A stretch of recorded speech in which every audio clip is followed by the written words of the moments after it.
Okay. And the audio sounds like it's working. This is all working. And where is the microphone? Second mic to be hit too. Second. Yeah. Hello. Yeah. Leave it on? Yep. Okay. Calvin, you are not yet broadcasting to YouTube. What do you mean? There it goes. You are now. Oh, okay. Sounds good. I think we're good then. Okay. Let me know if you need anything. You can come to the front desk.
He did.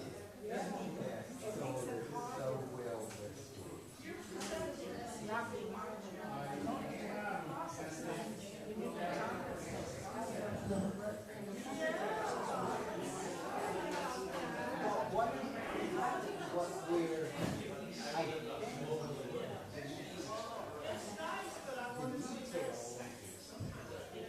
Most of the presentations aren't what's necessary. So we can flow with the main topics, but people feel one. Well, I want to be able to understand, and I want to make sure I get it, you know. I can reject what they say if I understand it. And if I hear it, yeah. So I mean, that's all. So Calvin, Yes, can we bring people in from outside? you let them schedule the work sunset or during my spot. It's exactly the same time. I guess it's you have That's nothing to do with there, it. I have nothing. Are you serious? Yeah, it's exactly the same time. In fact, I would have loved to do the sunset tour myself. But I can't. Don't go on the sunset. No, I will not. Please don't.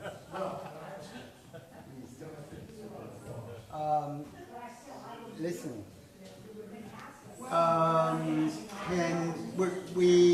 We have our speaker here. He's virtual, it's time limited, so let's see if we can get started.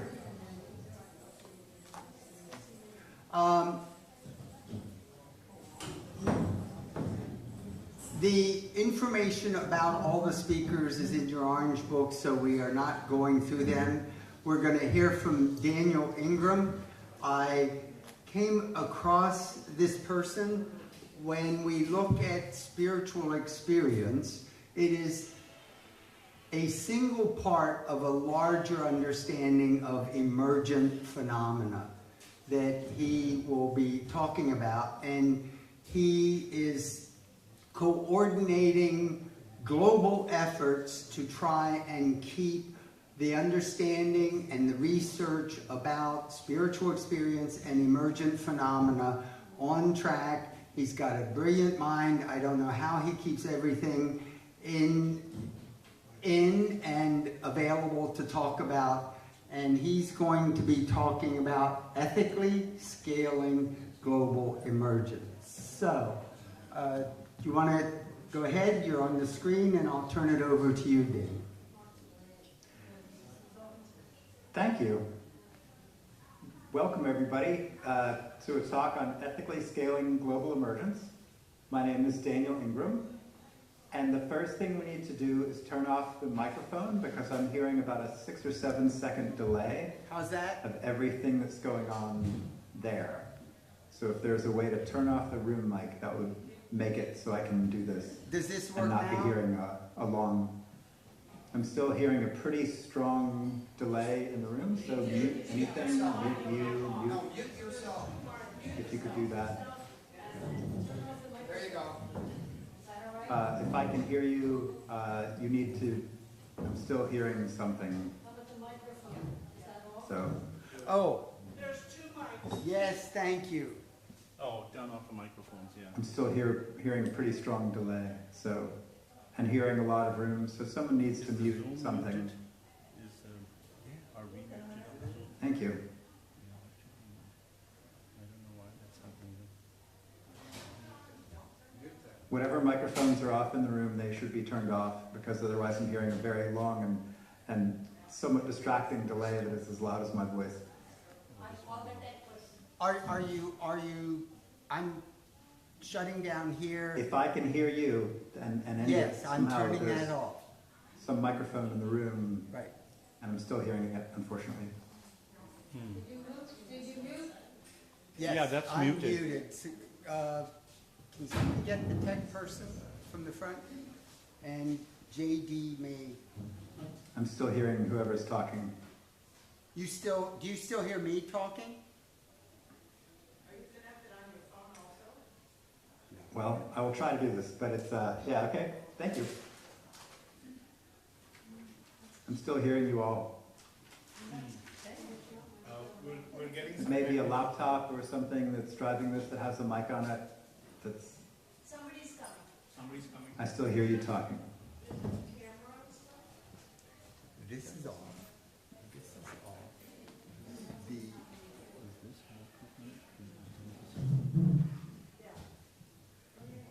Can you still hear? Yeah, something is on. Can you still hear us? The computer microphone must be on. I did just turn it on. No, this is off too. Did you put the volume down? Daniel, do you hear anyone speaking now? No. So, Maybe he's good, JD? but we need to hear him. I don't know. Oh, because we turned the Hold on. volume down, yeah. The speaker. Let me see if I can mute.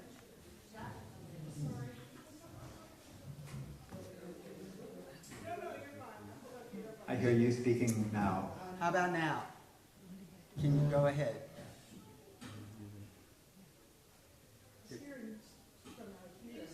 I'll try it. We'll just give it a shot. It's gonna be weird, but that's all right. I can try to roll with it. Somebody. Welcome everybody to a talk on ethically scaling global emergence.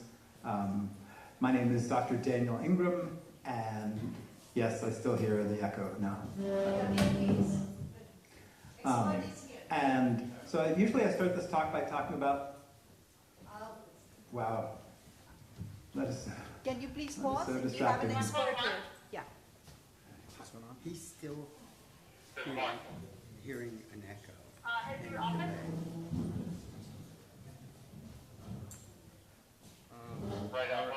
I wish I was there to try and troubleshoot. One workaround, Daniel, would be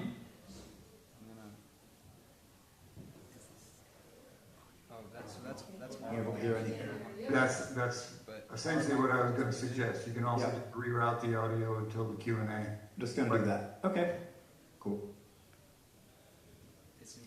All right, I'm giving my talk. I cannot hear you at all. If you need me to hear you say something, just wave at me, somebody, and then I'll, good.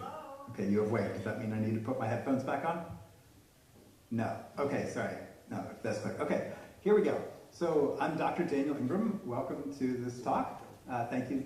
I feel really grateful to be asked to speak here. Thank you to Calvin and JD and everybody who has helped to make this a great meeting. And so ethically scaling global emergence. So I usually start this off by talking about the three Daniels, because that gives a sense that the universal and the global and the collective and the transcendent are often very personal, and I'm sure that's true for all of you, and it's also true for me. So we'll begin. So the three Daniels. So on the left is Daniel number 1, which as a kid I started having interesting, what you might call mystical, magical, spiritual experiences, blissful experiences, some energetic stuff, some out-of-body traveling and lucid dreaming and other interesting adventures in consciousness. I had no idea what those were.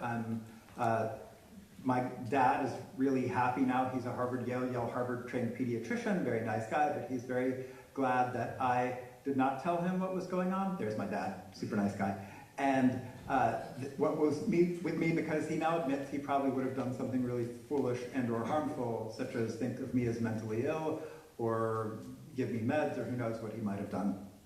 So when these are all, later I learned relatively garden variety meditative and mystical experiences that are well described in like old books such as those up there and lots of others on these shelves and countless other places across lots of traditions for thousands of years.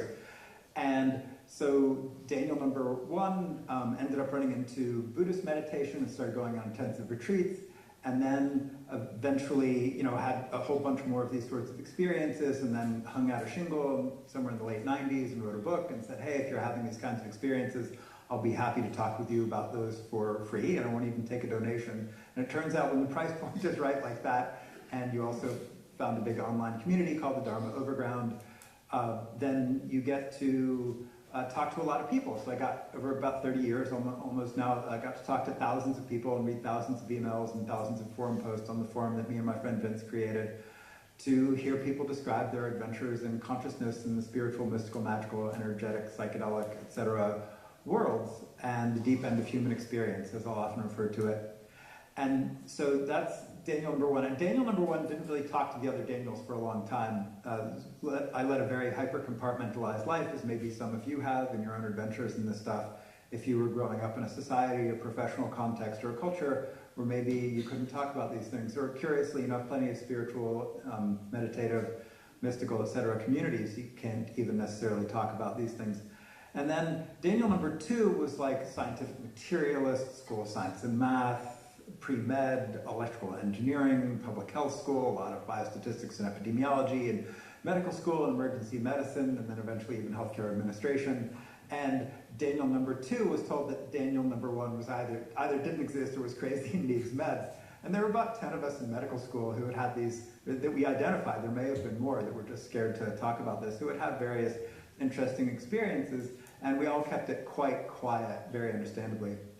And then Daniel number 3 began to emerge about, golly, it's getting on 6 years now, where my friend Dr. Julieta Galante, who's an MD, PhD with a public health degree, who was a senior postdoc in the Department of Psychiatry at Cambridge University, who said, hey, she had a bunch of those experiences, and she thought it was kind of ridiculous that the clinical mainstream didn't better understand them, particularly as meditation and psychedelics and a lot of spiritual practices and prayer and things were scaling, and apps and all of that, and thought that we should maybe start a project to try to figure out how to get the clinical mainstream to better understand this stuff, and the public health mainstream, the mental health world in general, and the public in general, essentially by default by doing the rest of it.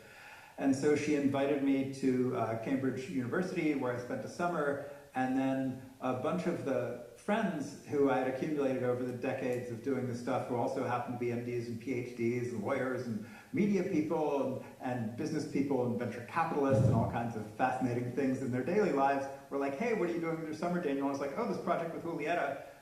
And they said, wow, where do we sign? And they were like neuroscientists and psychiatrists and at major universities. And before we knew it, we were the Emergent Phenomenology Research Consortium. Before I knew it, I was running this thing because I was a retired guy with resources and time, and everybody had like lives and jobs and kids and stuff. So I ended up working, this is me actually doing some neuroscience at, I can't remember if this is Harvard or Cambridge or where this is, a number of universities with meditative stuff, and helping to promote a lot of projects. And before we knew it, we had this big global project, which we're going to talk about today. And thank you, Calvin, for your interest in this. So So basically, when I use the word emergent, I've kind of already explained this, but I mean spiritual, mystical, magical, energetic, psychedelic, and some very specific existential, psychological, and perceptual effects as well. For those of you who are familiar with this in the audience, this tends to involve highs, lows, weirds, and plateaus. This all loosely refer to them as. Lots of different explanations for what these might be and what they mean in the various traditions, what causes them, etc. And then, like, just some examples of like highs. Like I'm coming from sort of more of a Buddhist perspective, so you might be like jhanas or dhyanas, or transpersonal people might call these peak experiences, or some of the Sanskriti traditions, Kundalini awakenings, or a lot of these would be called manic episodes or psychosis. By the clinical mainstream, stages like the arising and passing away, or Sutta Nirvana, or conversion experiences, or being touched by the spirit, would kind of fall loosely into that camp. Some of the profound healings and openings, heart openings, etc., that people can have. And then when I mean lows, I mean like dark nights, knowledges of suffering. These can involve like symptoms like depersonalization, derealization, psychosis, depression, anxiety, chi or shamanic sickness, or lots of other words for these, naths and prana disorders, and you get a lot of traditions talking about this kind of stuff too. And then the weird stuff to some people, right? Particularly if you're more materialistic, which I'm guessing most of you probably aren't if you're at this conference, but for those of you that are, might seem weird, or even some of you might seem weird if you had these experiences but not those experiences. Things like powers or psi, or archetypal experiences, or some magical things, or paradigm shifts, or out-of-body experiences, or near-death experiences. And then some of the plateaus, lasting beneficial transformations, awakenings, enlightenments, divine marriage, ego death, the lasting version. There's a lot of variants of this. So this is the stuff that the consortium, which is now over 300 people, and I help to work to help the clinical, global, and that includes chaplaincy, mental health, etc., nursing world, etc., understand better. So we're not the first to have done this, or even attempt to categorize this. There's a lot of great work by plenty of groups long before us, transpersonal psychiatry and back to the cosmic consciousness kids of the 1880s, and lots of people before and after them have been like, how do you talk about this stuff? How do you develop words around it? How do you think of a standard lexicon for these things?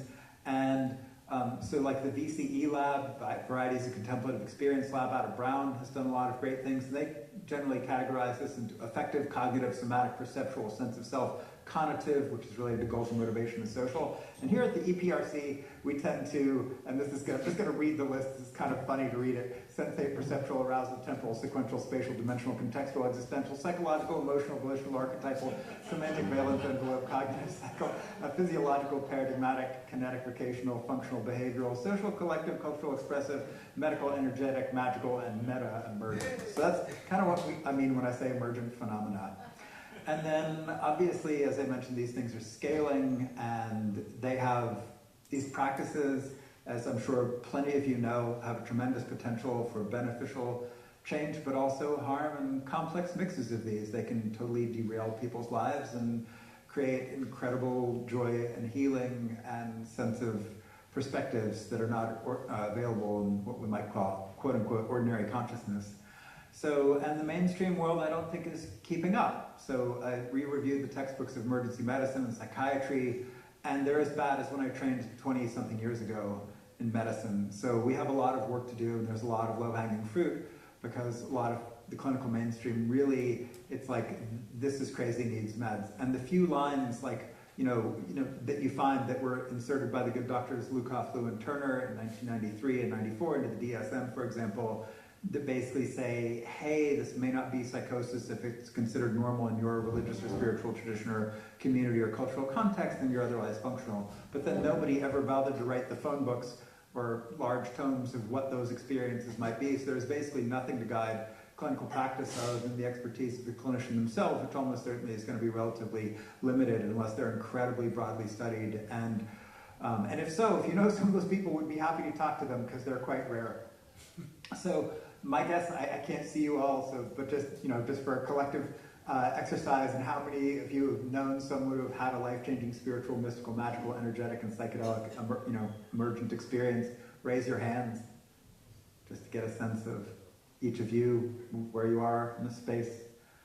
And then, like, how many know someone who might possibly be reluctant to share these experiences with a boss, a physician, or other mental health care provider? Hands up, yes, no.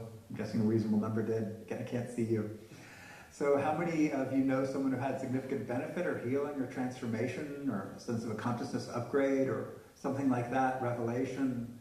Hands up, just so you get a sense of each other.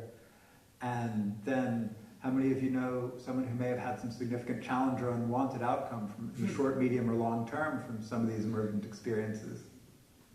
Anyway, I certainly have, and know a lot of people who have. So, and then if you think, raise your hand if you think the global clinical mainstream is, mental health establishment has a sophisticated, functional, equitable, data-driven appreciation of the highs, lows, weirds, emergent phenomena. I actually would not raise my hand for that. And could most doctors really claim to have a doctoral level of understanding of these sorts of effects and practices? I'm guessing not. So, and how many think that the global emergent practices and experiences and transformations will be part of our global crisis solutions? Yeah, I think so. Hopefully a number raise their hands. And how many think these things can scale really sufficiently to do real good with an ignorant and sometimes actively harmful global clinical mainstream healthcare system? I personally don't, but obviously everybody's welcome to their own opinions. And obviously I'm sure there are a lot of people here who are chaplains and pastors and clergy and various people who help support these things. And that's great, but if you're like me, you think we need a whole lot more people who have sophisticated knowledge, who are empowered to do that and support people on their journey in whatever cultural context and religious tradition and set of experiences they find themselves. So I personally have a tremendous envy of the axial age. It's around 2,900 to 2,500 years ago or so ago, when they had incredibly elaborate systems of description of these things across a lot of different traditions with predisposing factors for good outcomes and warnings and categorization systems and senses, a way to assess chance of success or failure and individual practices designed for particular types. I think we have regressed about 2,500 years or so in the West in terms of our ability to really relate to these things in a global way.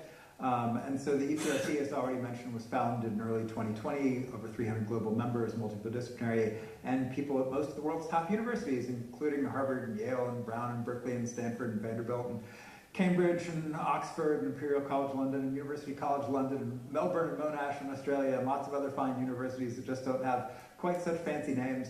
So very grateful for our large global membership, but it's going to take vastly more people than that. And it's going to take a big movement. Obviously, big global systems change is hard. It takes a lot of aligned people. So if you have some alignment with this project, I'll be asking you to reach out at the end of this and say hello and introduce yourself and see how maybe we can all work together as allies or members or whatever to try to figure out how to do this. So I also, somewhere along the way, after we founded the EPRC, we founded the charity Emergence Benefactors, and support the EPRC, and that's a 501c3 charity, and we give out grants to help with this stuff.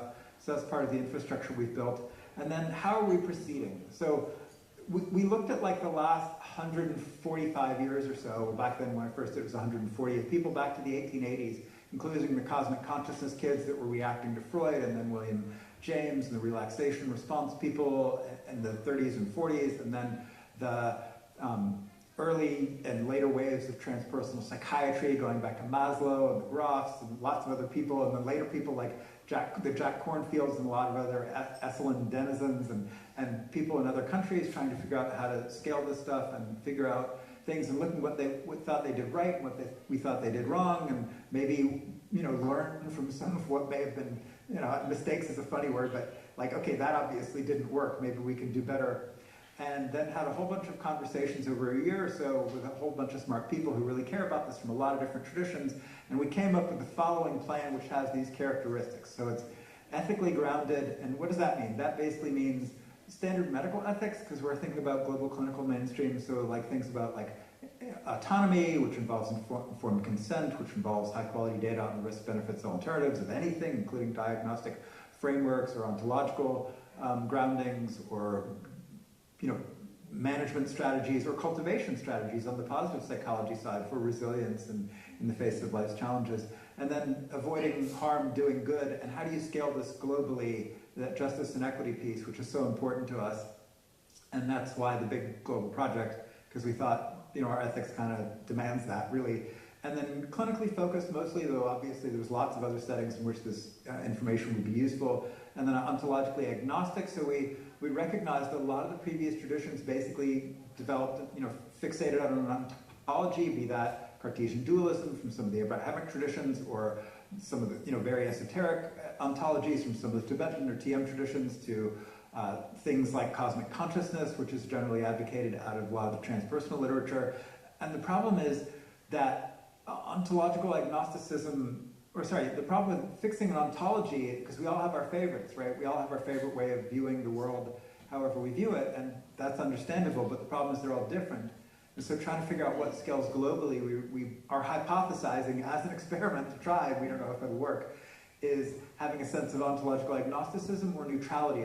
Agnosticism meaning you don't know if you can actually know, or maybe you can't know. And neutrality is regardless of whether or not you can know, we have an appreciation of whoever is before us and developing a therapeutic relationship with them and figuring out how to meet their needs on their journey of spirit or emergence or whatever we wish to call it, and developing the ability to scale basic information that doesn't go to the level of ontological certainty. And I recognize that clinical medicine is actually weirdly good at this by thinking about migraine care. And I guess as some of you have had migraines, and some of you may have had migraines with aura, where you get like white wiggly lines or something. When people see white wiggly lines or colors or flashes or whatever with migraines, we never say you're hallucinating, and we never say that is divine grace, or that is a demon, or that is a matrix, or an emergent property of instant-state quantum particles and forces. We never really go to the ontological of what level of what that is. It's just useful clinical information. Like, oh, they're probably having what we think of as a migraine, and I can avoid a head CT and like get right to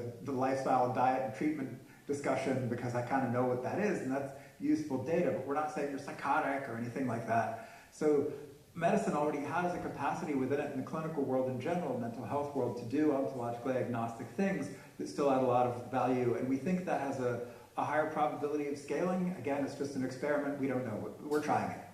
And then linguistically descriptive. So I think a lot of the things that is, like transpersonal psychiatry, for example, I'm guessing a reasonable number of you have had exposure to that.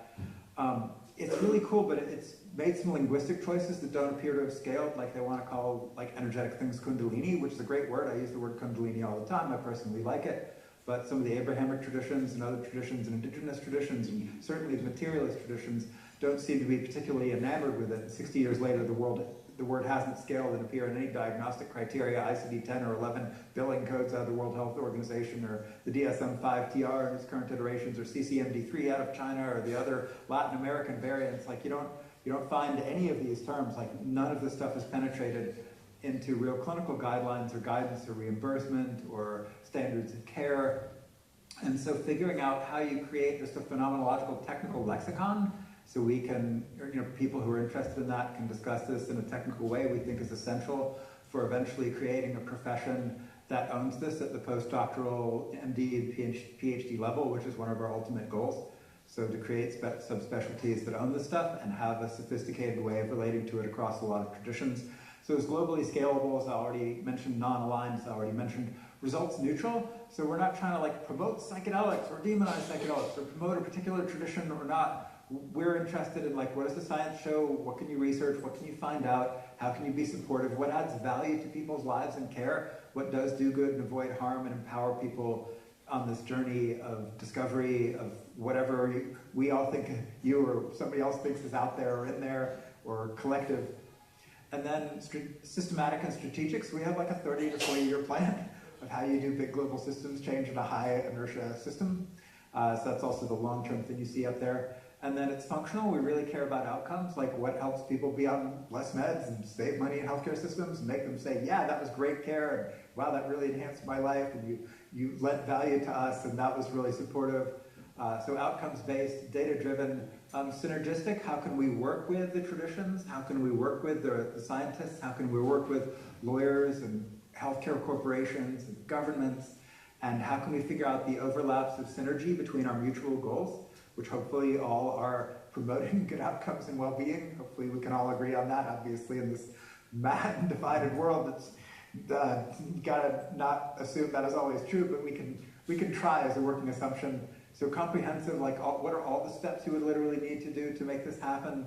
Long term, as I mentioned, phenomenological. Again, we think that like basic sensate experience is something most of us can agree on. Like if you see white wiggly lines, okay, white wiggly lines, regardless of whether you call that migraine aura or a phantom or whatever a spirit, whatever your, pick a word. And then developmentally pragmatic, like we have this sense that there are these progressions that the traditions have described over the years, and some sort of physiological rough perennialism. This is where it gets complicated, right? So if someone's seeing a bright white light and their body is full of bliss and shaking in a Christian tradition versus a Buddhist tradition, from a kind of a rough physiological perennialist point of view, my guess is a bunch of the same pathways are involved. Not that that means the same underlying experience is the same, or it has the same implications religiously or culturally. It may not. That's okay. But that there are probably some common pathways and receptor things, and something that that the clinical mainstream can wrap its head around and do something useful with, we think is probably a good working assumption, as problematic culturally as it may be. So we already talked about autonomy and justice and all of that stuff and benefits. We talked about all these things. Civil rights, yeah. So we think that from a civil rights point of view, deep end experiences are probably where like gay or civil rights were, like, in the 60s or 70s. Civil rights, 60s, gay rights, 70s, 80s, maybe 90s, something. And then at least sort of in some Western countries, obviously, I don't mean to be too Western-centric here. It's different all over the world. But I know lots of people who have, lost their jobs or academic positions or whatever workplace things or forced hospitalizations just by accidentally describing someone who it turns out was not a good fit for that description of their inner experiences, and then they ended up, forced sectioned or whatever, and told by some psychiatrist they were broken for life, where years later we're quite sure they were not broken for life. They're still highly functional, productive people. But from a sort of a civil rights point of view, which I realize is my government in the US is having a funny relationship to, let's just put it gently, we still think this is an important issue, and that rights for people who are having these sorts of experiences we still think are very important. The ability to discuss them openly will almost certainly lead to better outcomes, so we believe, in creating those spaces. So we talked about ontological agnosticism already, and then that brings out debates about soteriology. So soteriology, I'm sure all of you are familiar with the word, but doctrines of salvation. What are you saved from? What are you saved by? Usually found in a Christian context, but you find the essential concept everywhere, including politics and economics and certainly healthcare. What are you saved from and by? And respecting that this is very important and rubber meets the road for people, and respecting that from a sort of a general point of view, reducing suffering and improving well-being is probably most people's goals at an essential level, but staying out of like fine cultural debates of exactly what should the soteriological doctrine necessarily be, we think will likely scale in most contexts. Probably some, they're different, some contexts in the Middle East. I think some of the more religious countries, maybe staying within the cultural mainstream has its benefits or even essential points for a career. But and then we already talked about clinical focus stuff. And this just to sort of illustrate the fact that the clinical mainstream, a lot of people are like, oh, the clinical mainstream will never understand this stuff, particularly if they haven't had these experiences. But we're used to things you can't measure, like pain and nausea. I've never been able to measure anybody's pain.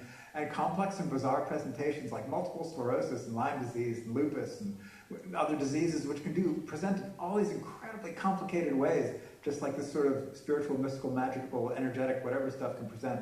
And even if you've never had these experiences, you can learn to diagnose these things. So I actually think there is hope for the clinical mainstream based on my own experience of being a clinician and diagnosing weird stuff that can present very strangely that I had never had, but I just read about in a book. I was like, oh, check that out, pattern matching. Yeah, okay, that's interesting. And then adding value to someone's life. So we think that even relatively muggly clinicians, people familiar with that term from Harry Potter, can do this.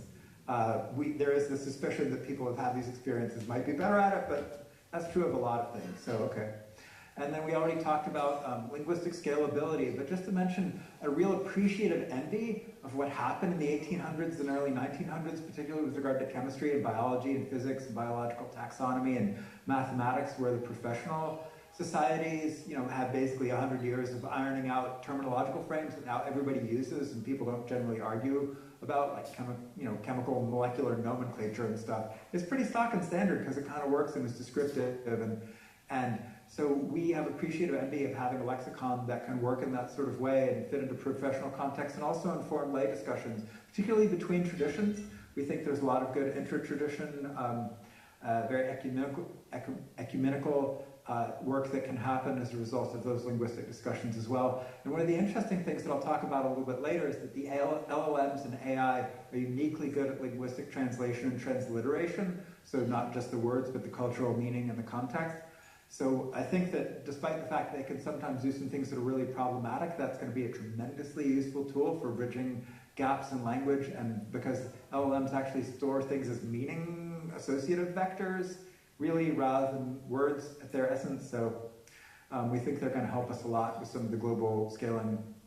And then non-aligned results neutral, and so we already talked about that. So what does a plan to do this look like? How do you actually do this? So this is the very, very short version of a paper. Like, you can find our white paper online at eprc.org. It's 300 pages or something, I don't know. It's really big, so I'm going to talk about it very briefly.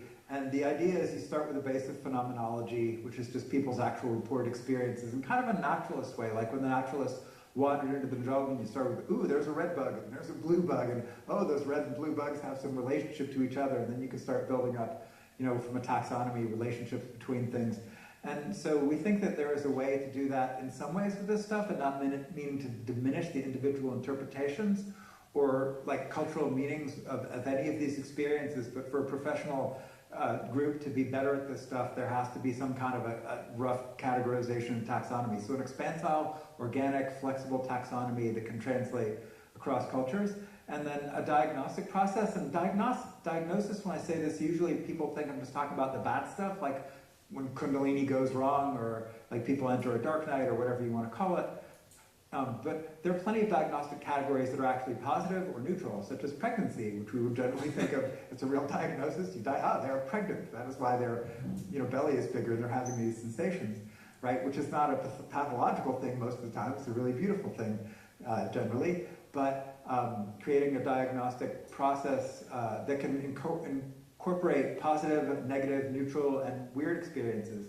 And then figuring out how you do kind of management and cultivation. So for the challenging things, do you use meds to shut this weird thing that's happening to someone down? When do you need to do that? What helps keep people safe and all of that? And when might this be something normalized to support in its growth and its transformative potential, even if at the moment it seems kind of weird or complicated? And what are the things you do to build resilience ahead of life's challenges? What are the spiritual techniques, meditative, mystical, whatever modalities that can build resistance for the inevitable stuff that life is going to throw at one, and really help build in the skill sets and paradigms in relationship to heart, mind, body, spirit, again, whatever language you like, that will facilitate good mental health outcomes, because there is a mental health crisis in this country. All the statistics show it. The wars and the economic stuff and social media and 1,000 things, economic disruption, are making it worse.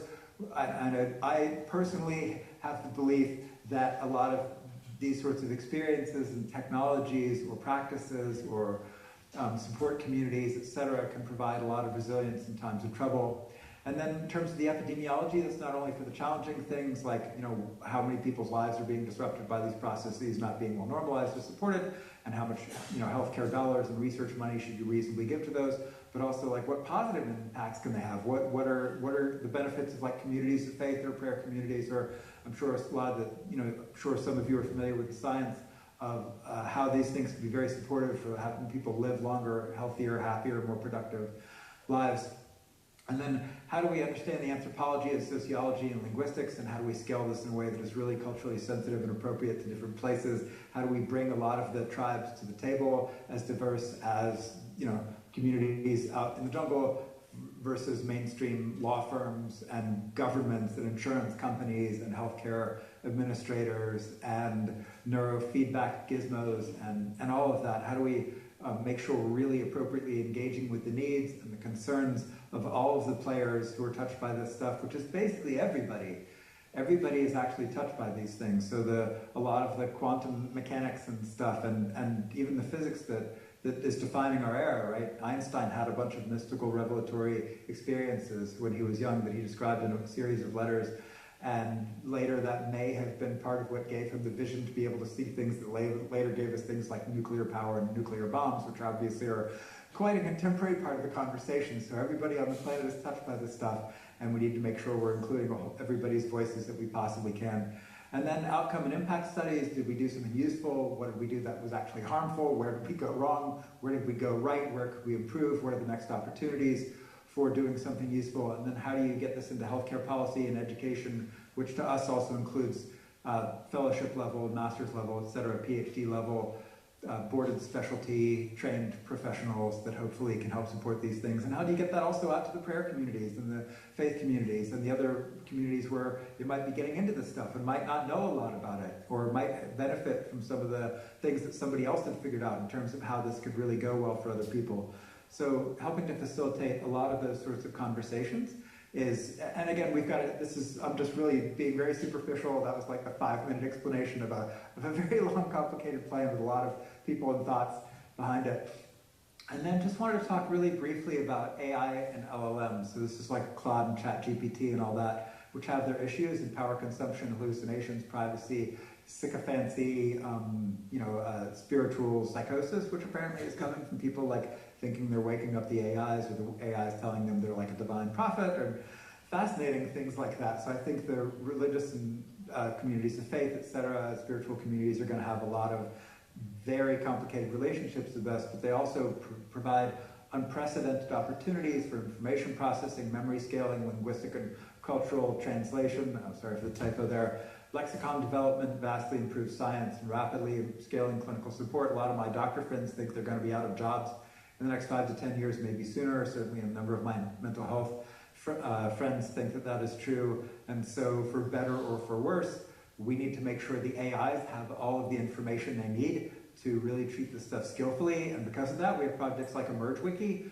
EmergeWiki is basically like Wikipedia, but purpose-built for having 3 layers. One layer is all the traditions being invited in and describing themselves exactly as they would want the clinical mainstream to skillfully relate to them in all of their ontological and soteriological, linguistic, cultural, etc., epistemic sophistication and dreams of what a sophisticated relationship from the clinical mainstream to them would be. And then like an operational level layer where you try to synthesize that and relate to it from kind of a taxonomic synthesis point of view.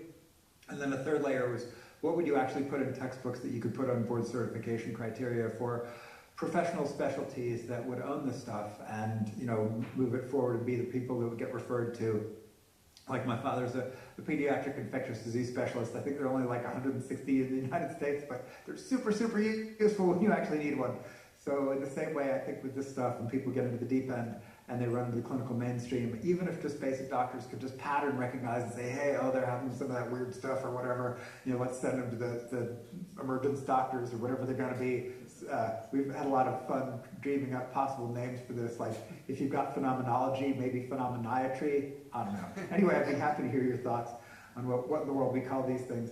But, and then the Expert Opinion Project is another project where we're inviting in people who have dual experience in the clinical mainstream and the deep end of human experience to help us figure out what the clinical mainstream should know, to inform their colleagues in an ideal world, how would they relate skillfully, develop skillful respectful therapeutic relationships with people and lend value without doing harm. So those are some of the projects that we have right at the moment. The Emergence Benefactors has got grants. There's a whole, it's a 300-person consortium, so lots of other people working on this. And basically, if you're interested in helping us, you can come to theeprc.org or info@theeprc.org, or reach out to some of its allies, which are all listed on our website. And this will take thousands of people, so we need to do a lot of networking, raise awareness that this is an important thing that we need really for ethical reasons to get done now. And it's really more important that it gets done well than who does it. I do this all as a volunteer, by the way. I'm a philanthropist. I give money to these projects now. I don't take anything for this. I'm just trying to help and trying to bring resources to other good people who want to figure out how to do this and how to be some small, we're all just teeny pieces of a gigantic puzzle of how we actually do global systems change like this. So an emergence benefactor is, our basic map thinks it's about a $1.62 billion project as a start to really do this properly. And for those of you familiar with Templeton, like think Templeton, but long-term strategic focused and dedicated to the deep end. We're actually in conversation with Templeton right now. We're really grateful for their engagement with some of our work, so that's been really nice. And Robert Wood Johnson as well. It's been great to see some of the mainstream institutions starting to engage with these kinds of conversations and recognize the value in this. So we've got a big team, a big plan. If you want to help join that team or have any info or ideas or critiques or whatever it is, or idea where the money comes from, always, again, for other people, I'm not fundraising for myself. Again, I help give money to these projects. Do let me know. And that's basically it. So I think that's my 40. I think I'm supposed to stop at 1:15, so I'm going to stop now. And I think that's the end of it. So yeah, hopefully we're back here. And I'm going to put my headphones on and now be able to hear you all. And can you hear me? I can hear you now. Okay, could someone turn on the lights? You have just had an experience of Daniel Ingram that is authentic. This is how his mind works and all the time. I don't know how he does it and the enormity of what he keeps. If we do what we did, if you have a question or a comment, come up here. I'll turn this so he can see you and you can actually have a conversation with the person at the speaker. Can you see the microphone?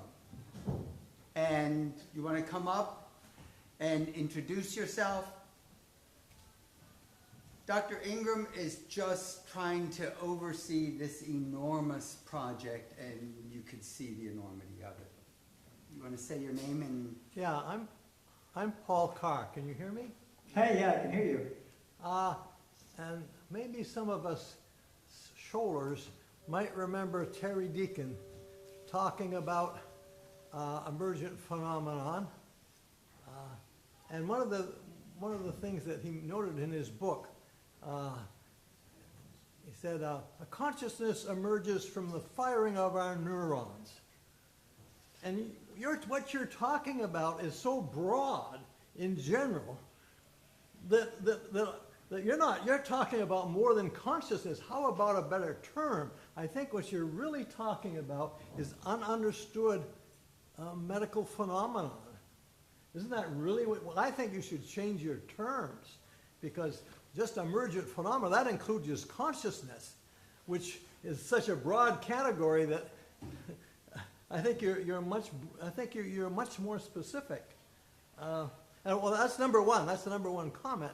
But I was also very intrigued by your comment that AI is going to put a lot of clinicians out of work.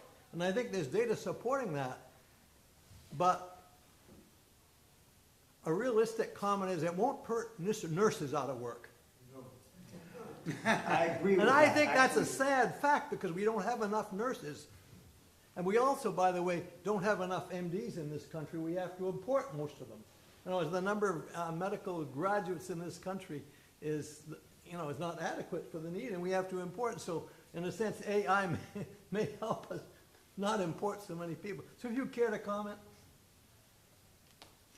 Yeah, so thank you for that. The debate about whether or not we should use the emergent phenomena, so I can tell you the origin of this. My friend Dr. Katie Devaney, we were trying to figure out what to call this stuff, and the problem is the Muggles don't like the term spiritual or mystical, and certain mystical strains don't like this is mysticism or that's mysticism, and so then we were trying to figure out something that did kind of reference back to things like spiritual emergency, and then what we ended up doing is figuring out that, and then there's this whole question of emergence, but emergence, of consciousness from instance-like particles and forces is one thing. So that's not what we mean, and this is confusing. What we do mean is that going back to chaos mathematics and physics and biology, so emergent processes are things that emerge from complicated systems that we don't really understand.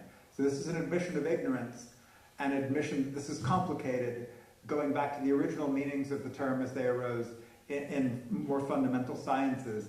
And we realize this is not a perfect term, but the problem is no one's come up with a better term. And so we keep, like, if you've got a better term that you think does all the things, that scales to things like spiritual emergence and emergency, which is the work of transpersonal psychiatry, which we are building on, we're very grateful for, even if we think we're going to try a different approach with ontological neutrality and linguistic scalability. But if you've got a better term, let us know. We're open to suggestions. We're not married to any of this. We just care really what works and scales. So, and then the second thing about doctors is I agree, nurses are going to be hard to replace for a while, although robots are coming, might be 10, 15 years, but that's a whole, you know, but yes, I agree, we need more doctors too. Thank you. You want to come up and Yep. say your Introduce name myself. and ask him? And I'm going to look at him rather than the audience. I hope that's okay. I'm Barbara Yatzak. I'm from Berkeley. Can And people hear? You have to speak close to the microphone. all right, Barbara Yatzak from Berkeley. He could hear me. I have a question for you, a sort of more technical question. You showed an interesting picture of, I guess it was yourself with a cap full of sensors. So I take from that that you have data as to what's going on in the mind. And I was wondering if you would comment a little bit about what you have learned so far about what's happening inside us when these mystical experiences take place. Wow. So the first thing is I'm going to take off my headphones. I could actually give a very, very long talk on that and have. So we've got a whole lot of fMRI and EEG data and now some MEG data. And I've worked with teams, and there's ongoing data collection and analysis. And the primary one I'm working with at the moment is Dr. Matthew Saquette's meditation research lab out of Harvard. But also we've done stuff at Cambridge and Oxford and Vanderbilt and Yale and UMass over the years. And what is happening? It is very complicated, but the interesting thing is this stuff is mappable. You see changes in people's brains that, based on what we know of the brain centers, do correspond to their reported experiences. And in fact, like one of the neuroscience studies I was involved in doing a bunch of meditative gymnastics, which I learned how to do, like states and stages. So in my 20s and 30s, I was totally obsessed with meditative states and stages, and like all these things you find in advanced Buddhist practice manuals, and learned how to do that. And it turns out those are very useful skill sets for neuroscience later on. I didn't know that at the time. But you know, if you can shift into this jhana and that jhana, or this jnana or that jnana, these various technical things, and do that reproducibly time and time and time and time and time again in 130 decibel fMRI, which turns out, you know, there's me and some of my friends and other people we've invited in can do, then you can map, okay, when they enter this state and they're experiencing bliss, you can see these bliss centers activate. When they get to equanimity, it's like this. And when you get to formless realms, like the front and back halves of the brain kind of disconnect, and you can see real connectivity shifts. And so the cool thing that's emerging is that the stories people tell themselves about, or you know, say, hey, I was experiencing this, you can see it on people's brains, and it does make physiological sense. So it could be a very long conversation, but you might check out some of the papers coming out of the meditation research lab out of Harvard, Dr. Matthew Saquette. Also look some of the psychedelic interested people, check out the work of Chris Timmerman or Robert Carhart Harris, or anyway, there's a bunch of people, Rosalind McAlpine, etc. So there's a lot of cool literature out there to find on this, but otherwise I could go on and on, but did that answer your question? It certainly sounds very interesting. I'll read up on it if I may, since there's nobody behind me. I have a follow-on question. So are the patterns cool. that you see in fMRI the same when people are having the sort of traditional mystical experiences and if they're taking psychedelics, or are they really different? Actually, they're pretty similar. So I'm going to take this off again because of the echo. So they're actually pretty similar. So I could, the problem, I've got some data that I could actually show you, but it's not published yet. So it's like, you know, this is just my data because my friend Chris Timmerman thought, it's like, hey, well, you want to see your data and how it stacks up? So my brain on meditation looks like a mix of LSD, psilocybin, propofol, and looks basically the opposite of things like modafinil, which is a performance-enhancing ADHD drug. So you can actually see, and you can see which receptor pathways these things seem to play to, and which brain receptors are likely involved in these circuits. So it is getting pretty sophisticated. And then the possibility of neurofeedback. So one of the things I'm in conversation with some VCs and philanthropists right now is how can you then build neurofeedback systems that can brain map to individuals' brains and be state and stage aware and shift them through known experiences and towards, away from anxiety and contraction and whatever, and towards open, expansive, loving, kind, blissful, connected, tuned in, divine, whatever. I hesitate to use any of these terms, and because I don't want to be ontological, but those are the kinds of words people might describe for things that we think now you can help shift people find the direction of where these sorts of things are and encourage them. So we'll be developing technologies based on those sorts of ideas. Very cool. Thank you. Thank you. One of the things that I think Dr. Ingram presents is, and I wasn't aware until I met him, saw his work, is that there is so much already happening, already being done, already out there. One of my questions is, how can IRAS become a part of that whole process? To what degree? And to me, Daniel, it's very hopeful just to know that someone is paying attention to it in a responsible manner and is trying to keep it grounded in what really works and all of the goals that you have. I think there was one last, you want to come up and then we'll stop. But Daniel, I think your work is just very hopeful that you keep organizing this. Yeah, it's our work. There's a whole lot of people who are helping with this. It's an amazing team. I'm blessed to be a part of them. Hi, Daniel. My name is Sarmeet Canwal. Hey. Hello. So from what you told us about yourself, you do seem like a very unique individual. You seem to be prone to having these experiences. You said you had them in your childhood. I'm curious to know if you could give us an example of what kind of mystical experiences have you had, just kind of a feel for that. I'd appreciate that. Thank you. Okay, sure. When I was a young kid, and it turns out, this is going to sound a little strange, but if you actually talk to people and you actually talk to children, you can find that a reasonable number of people have had these experiences as children. So it seems like I'm saying something unusual or special. It turns out it isn't, and just people don't ask. And a lot of the people in the EPRC actually described getting into this territory for the first time when they were young kids. So me, I was 3.5 or 4. I could lay down on my parents' down comforter, not too terribly far from you, in a town called Wabban, on Jeffrey Circle, in this little basement apartment that we had. And I could lay down in the down comforter and just breathe, and I would get into progressively blissful and peaceful states that 20-something years later, I would learn to call jhanas in the Buddhist tradition. Nobody taught me how to do that. I don't know why I stopped doing it, but I did. And then I had my first lucid flying dream when I was about 5, which was amazing. I remember very consciously swimming up into the air and knowing I was dreaming, and it was a beautiful experience. I'm guessing a bunch of you had lucid dreams and flying dreams.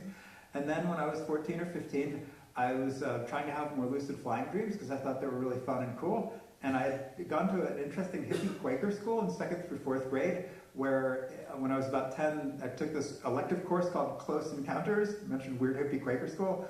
And in the Close Encounters course, one of the things they taught us was progressive relaxation and visualization. So it's like, squeeze your toes and relax them, feel the glowing light coming in, and squeeze your foot, and move up your body and all that kind of stuff. So that was fun. And then when I was 14 or 15, I wanted to have more lucid flying dreams. So I started practicing just visualizing flying, doing progressive relaxation, visualizing flying before I fell asleep. And that was enough meditative tech to get to my first massive explosion of consciousness, and what I would later call a Kundalini opening or energetic opening or first, whatever.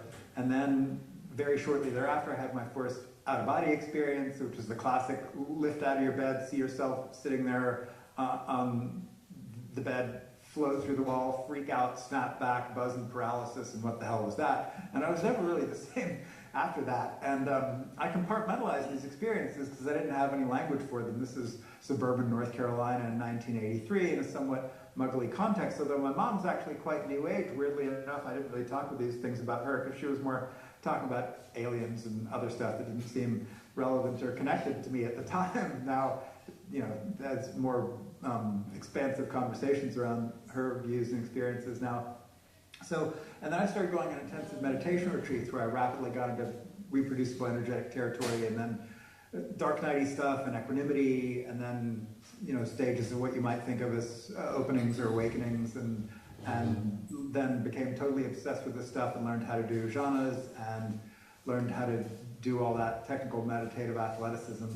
So that gives you some sense of it, and then I've spent a lot of time trying to help other people to facilitate these sorts of conversations. So, yeah. Yes? Hold on, I'm going to put my headphones back on now. I One can hear last you. question. Go ahead. Hi, Daniel. It's Roberta. Hello. Hi.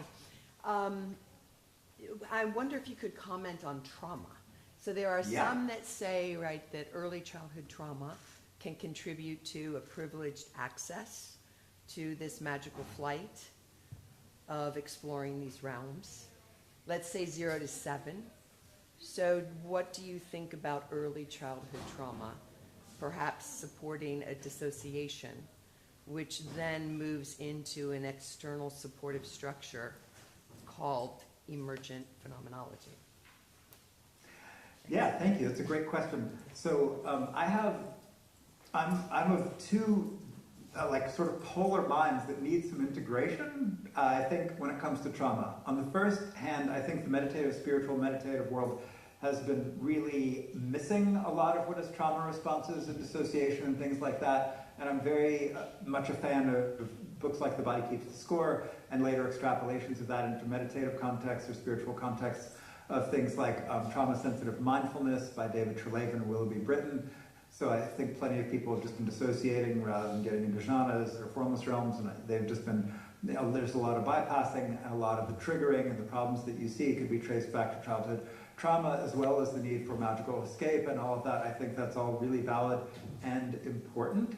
On the other hand, I then think that also, like, it is too easy to just say this is, like, then I know a lot of people say this is just all trauma, or it's all just dissociation, or it's all just something about attachment style, or it's all, like, so, and in between those two, I think is some really rich ground that has not yet been fully explored. I certainly have talked to tons of people who think that trauma both was a part of this journey and also, these journeys and things really healed them from trauma. So whether or not this is like some sort of interesting escape or dissociation versus this is a way to integrate or to process archetypal things or whatever it is at different levels in our, in our nervous systems, in our spirit bodies, and or whatever you want to pick your favorite terms for these kinds of things. And then like a lot of meditative technologies I know of can help break up like what people call like sankharas or energy blockages or stuck trauma in the body. I know a lot of people, including myself, that have had a bunch of healing from these sorts of practices and adventures. So I think it's really complicated and really rich ground for exploration and further theory and figuring out how do you draw these lines between pathology and benefit and progress. And I hope there's lots of people who help with that work. So thank you all. Thank you, Daniel. And if you can come and people can informally be with you on Thursday or Wednesday. Thank you. Why don't we take about a 5-minute break? We'll come back and yes. Oh, they're waving to you. Bye. Take care. Bye, Daniel. So let's break and then come back here in about 5 minutes and we'll have a live person.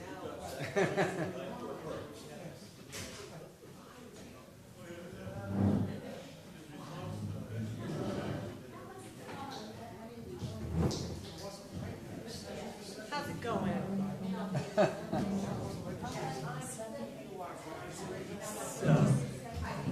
Are you going to? Thank you.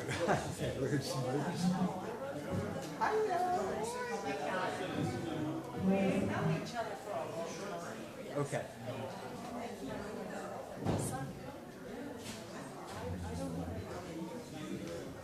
Calvin, I'll see you around 4:15.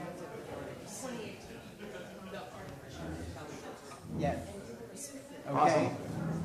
Thank you. All right. So far, so good. Say hi to Barbara for me. Okay. I suspect that his echo problems are on his system somehow because we didn't have it with the previous guy. His system, because we could not figure out, there was nothing else on there. Okay. That's really weird, but, yeah. Okay. Maybe he had the YouTube stream open in a window that was hidden behind the little, Oh, maybe. because it is about 8 seconds, 6 to 8 seconds behind. I'm watching it now. That might be it. Okay, we'll see you later. All right, say hi to Barbara for me. I can see her on the stream. Okay. Bye for now. You, There is a YouTube video, now, I think. do you have a, do you want to hook your Yeah. computer directly to? Please. So, I think what you need is They the usually have one what? a connector. Do they not? I don't, here's the You mean the HDMI? Yeah. This is That, the you can just HDMI. take this out and put it in yours. Okay. No, I Oh, need you an need it. adapter. Yeah, they usually have that. Oh, an adapter. Oh, okay.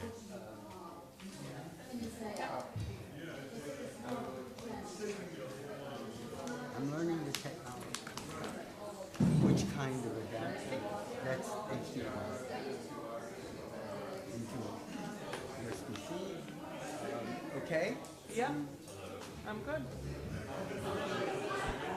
No? You want to just put it right on in there? Well, I don't want to put it on that Yeah. because that's bad for the computer, I think. Yes. So, I don't think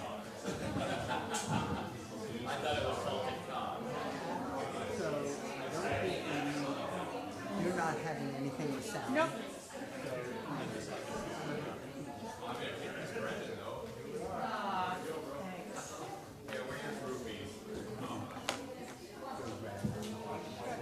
Thanks for being a real person. Appreciate that. Oh. I wonder if there's going to be a bill. A bill. No, he just dismissed everything and he said come back in like 5 minutes. That was probably 3 minutes. Say hi to the baby.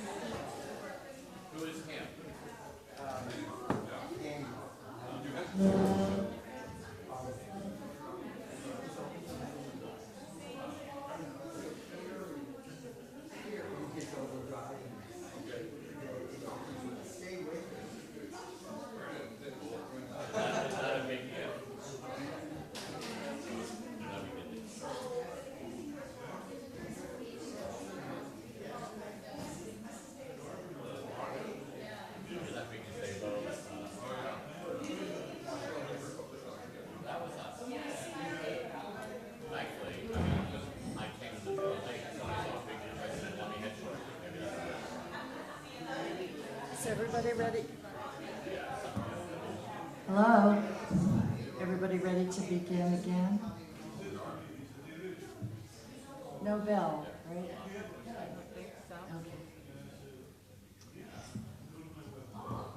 I think it's clear to everyone that our schedule is kind of one thing right after another, and I want Brandon to have plenty of time. Thank you. So, I'm not going to do an introduction that is basically reading the Orange Book, because I know that you all can read it, and probably many of you have. But I'd like to just mention a few things that might not be explicitly printed in the Orange Book, and that you might not have right in front of your mind. And first of all, you might know that Brandon is one of our 2 Shapley Booth scholars. And there is an article in today's Beacon, which I hope you'll read, about the Shapley Booth Fellowships and the relationship of those to Carl Peters, whose life is going to be included tomorrow in those that we remember and celebrate. What you might not know is that that wonderful article in today's Beacon does not have the author's name written to it, and it was composed and written by Jane Bankston, who is with us here. So I just want to go on a little tangent and say something about Jane in relation to that article, that she very often works behind the scenes, nurturing multi-generational connections in IRAS. She's often, as with Shapley Booth, the finder of funds I call it, to make participation in IRAS possible when it otherwise might not be. And that includes for people over a number of years. Last night, Carlton referred to the Shapley and Booth, the first two presidents of IRAS, and the significance of then Carl's, in memory of them, Carl Peters being the one who established the fund in their memory and in their honor. So we have Shapley Booth and then Carl helping to continue their legacy, and in turn Jane helping to continue and highlight Carl's legacy relative to them. So thank you, Brandon, for being one of those scholars. Brandon has been here and as a presenter 3 times since 2018. In the Orange Book, you can see that he has a PhD in theology and ethics, last 2 years teaching in this field at Villanova. I noted that Playboy is among the publications for which he has written. But the thing that stood out for me that I want to ask you about at some point is, he said he is, that I'm most interested in, is that he's written something about a column for theology for kids in the U.S. Catholic. I'm very interested in what spiritual experience sounds like as kids talk about it. And so I'm curious about that. Not right this minute, but sometime this week. A few short days ago, he sent me a draft of that first book of his that is mentioned in the Orange Book, and asked if I had any feedback. I said, I think you could come up with a maybe jazzier title. It's called, Is It God's Will? Making Sense of Tragedy, Luck, and Hope in a World Gone Wrong. However, the table of contents is a little more lively, and these are some of the chapters. So you might want to think about that and order it when it comes out. As of now, this is a draft. Some of the titles of the chapters are Getting Comfortable in the Basement, Does God Really Call the Shots? Another one, God of the Orphans and Widows, How God Becomes God. Another one, An Unlucky Cross, Did Jesus Plan on Being Killed? And another one, since we're going to be thinking about near-death experiences toward the end of the week, this captivated me, this chapter, Resurrection, Laughter After Death. And finally, have been very much attached and influenced since childhood in my church with this common notion, God is love. And I have just had the draft for a few days, so I've only skimmed a few things. But in the beginning, these were some of the things that caught my eye. It related to God is love that I loved, and I'll go back and read more carefully. These are paraphrases from Brandon's draft. The love of God is eternal. It is God's yes to us, to who we are, both as we are and as we are becoming all that we might become. As soon as God speaks this yes, God's love, God then waits to hear our response and is personally invested in our response. Not because God wants to know the answer, so much as the answerer. To say that God is love is to say that the most important thing about God is God's emotional entanglement, God's edge of the seat enthrallment with all that is. I love that, so to speak. So here we are. I soul, therefore I am. A theological account of human becoming.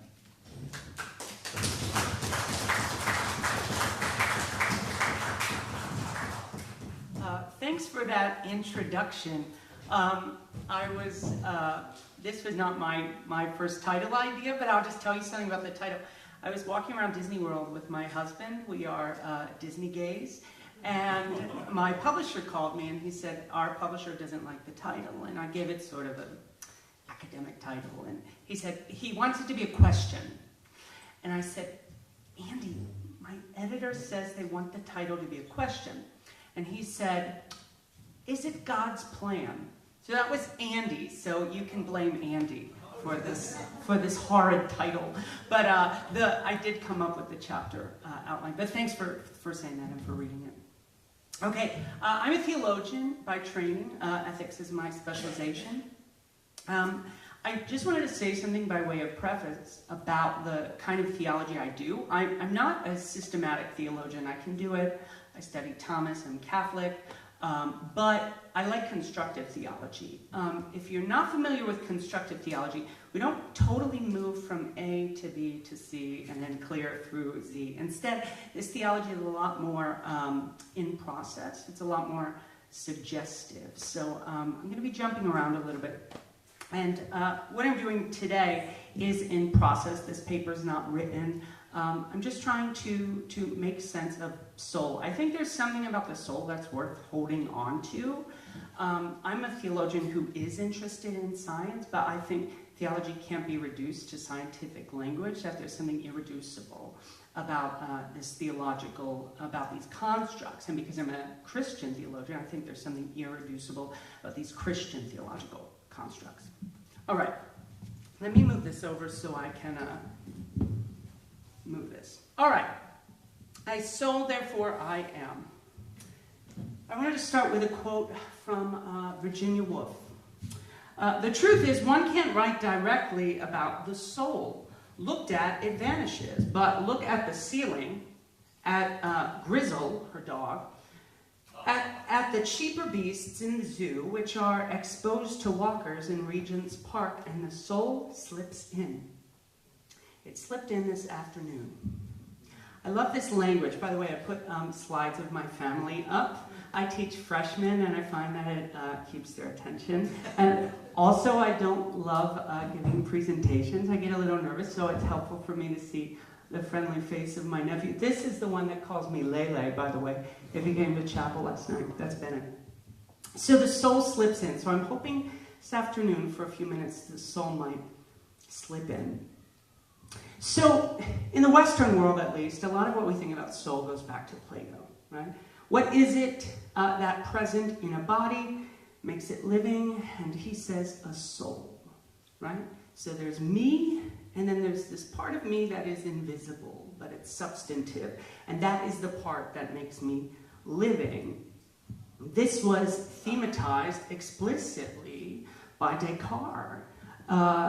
Cogito ergo sum. I think, therefore I am, right? Descartes wanted to doubt everything that was doubtable, and the only thing he couldn't doubt was the fact that he was doubting, right? And so he said, because this cognition is going on, this intellectual activity, I am, right? So he grounded being in his thought.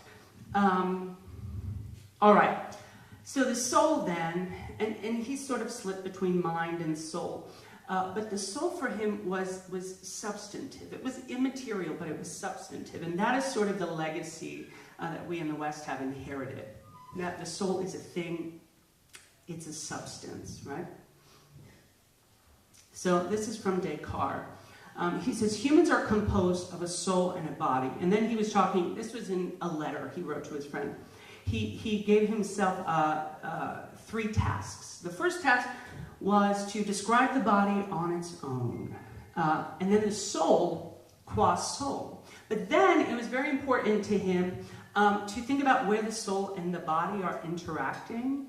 And that was something that he really never actually demonstrated. He thought maybe in the pineal gland, but he never totally answered that question. So he sort of left people scratching their heads thinking, where is the soul, right? The auxiliary verb is. The soul is located. He thought it's localizable. Where might that place be? Now, when I was reading that Virginia Woolf quote, the soul slipping in and the soul vanishing as soon as you look at it, this guy came to mind, Jacques Derrida. I was really, really lucky because one of the directors on my dissertation committee was John Caputo, who's a Christian philosopher. And he is one of Derrida's foremost interpreters, at least in North America. And Derrida, of course, sort of took a sledgehammer to the Western philosophical tradition of being, of full presence. He sort of hated this idea of being. He's very much a Heideggerian, and Heidegger also was skeptical about this. So Derrida was an expert of puns. And he developed this pun, which I have a terrible French accent, but hauntology, actually, if you speak French, it's pronounced the same way as ontology, right? So ontology. And so Derrida had this really, really wonderful thought that actually hauntology would be the study of ghostly being, the study of being sans being, right? Being without being. So he says, I am, right? Descartes' cogito. I am would mean I am haunted. I am haunted by myself, who am haunted, etc., etc., etc. Where there is ego, as spooked, it spooks.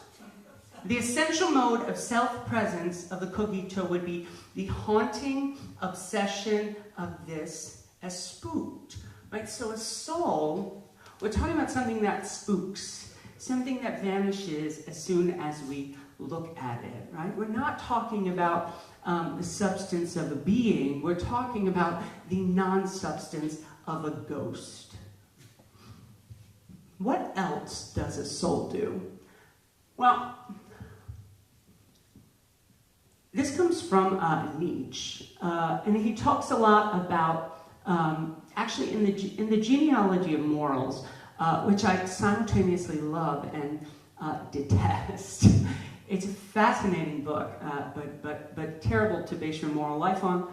But he goes up on this tangent about being, and he thinks being is a fiction. And so he asks this question, does lightning flash? And he says, the sentence lightning flashes is redundant.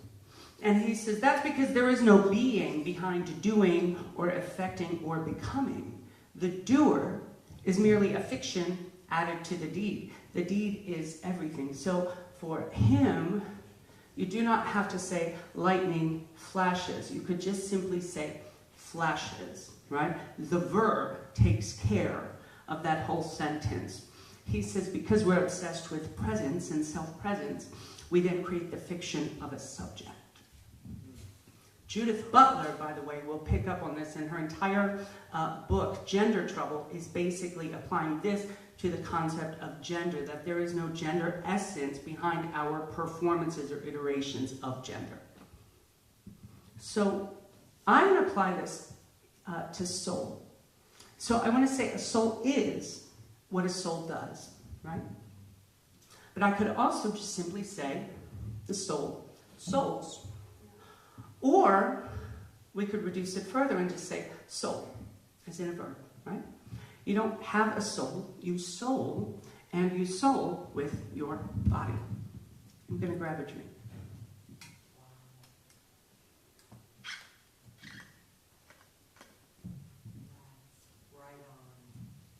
Well, thank you. I'll be taking more pauses so you can encourage me. Okay. So rather than talking about, in the history of self-presence, what kind of thing is the soul, or where is the soul located, or where does the soul go when I die? Instead, in the concept of soul that I'm constructing here, the questions would be, what are the conditions under which soul emerges? What are we doing when we're souling, and how does one soul? So I want to go back to Genesis, to Bereshit, because my theological imagination is formed by the Jewish and Christian scriptures. When God began to create heaven and earth, the earth being unformed and void, with darkness over the surface of the deep, and a wind from God sweeping over the water. God said, let there be light, and there was light. Very matter of fact. And God said, let us make humankind in our image, after our likeness. Now this is verse 26. I jumped down a little bit. And then I want to jump over to chapter 2, which is, by the way, the second creation story. Right? Genesis chapter 1, 2, and 3 are two different creation stories that have been redacted, is the word, the literary word, but edited together. So this comes from the second creation story, which was written about 400 years before the first chapter, but whatever. Okay. God Adonai formed the human from the soil's humus. This translation is from the Jewish Publication Society, and it preserves the Hebrew pun, which is that Adam comes from Adamah, the ground. So they came up with this term to preserve that pun.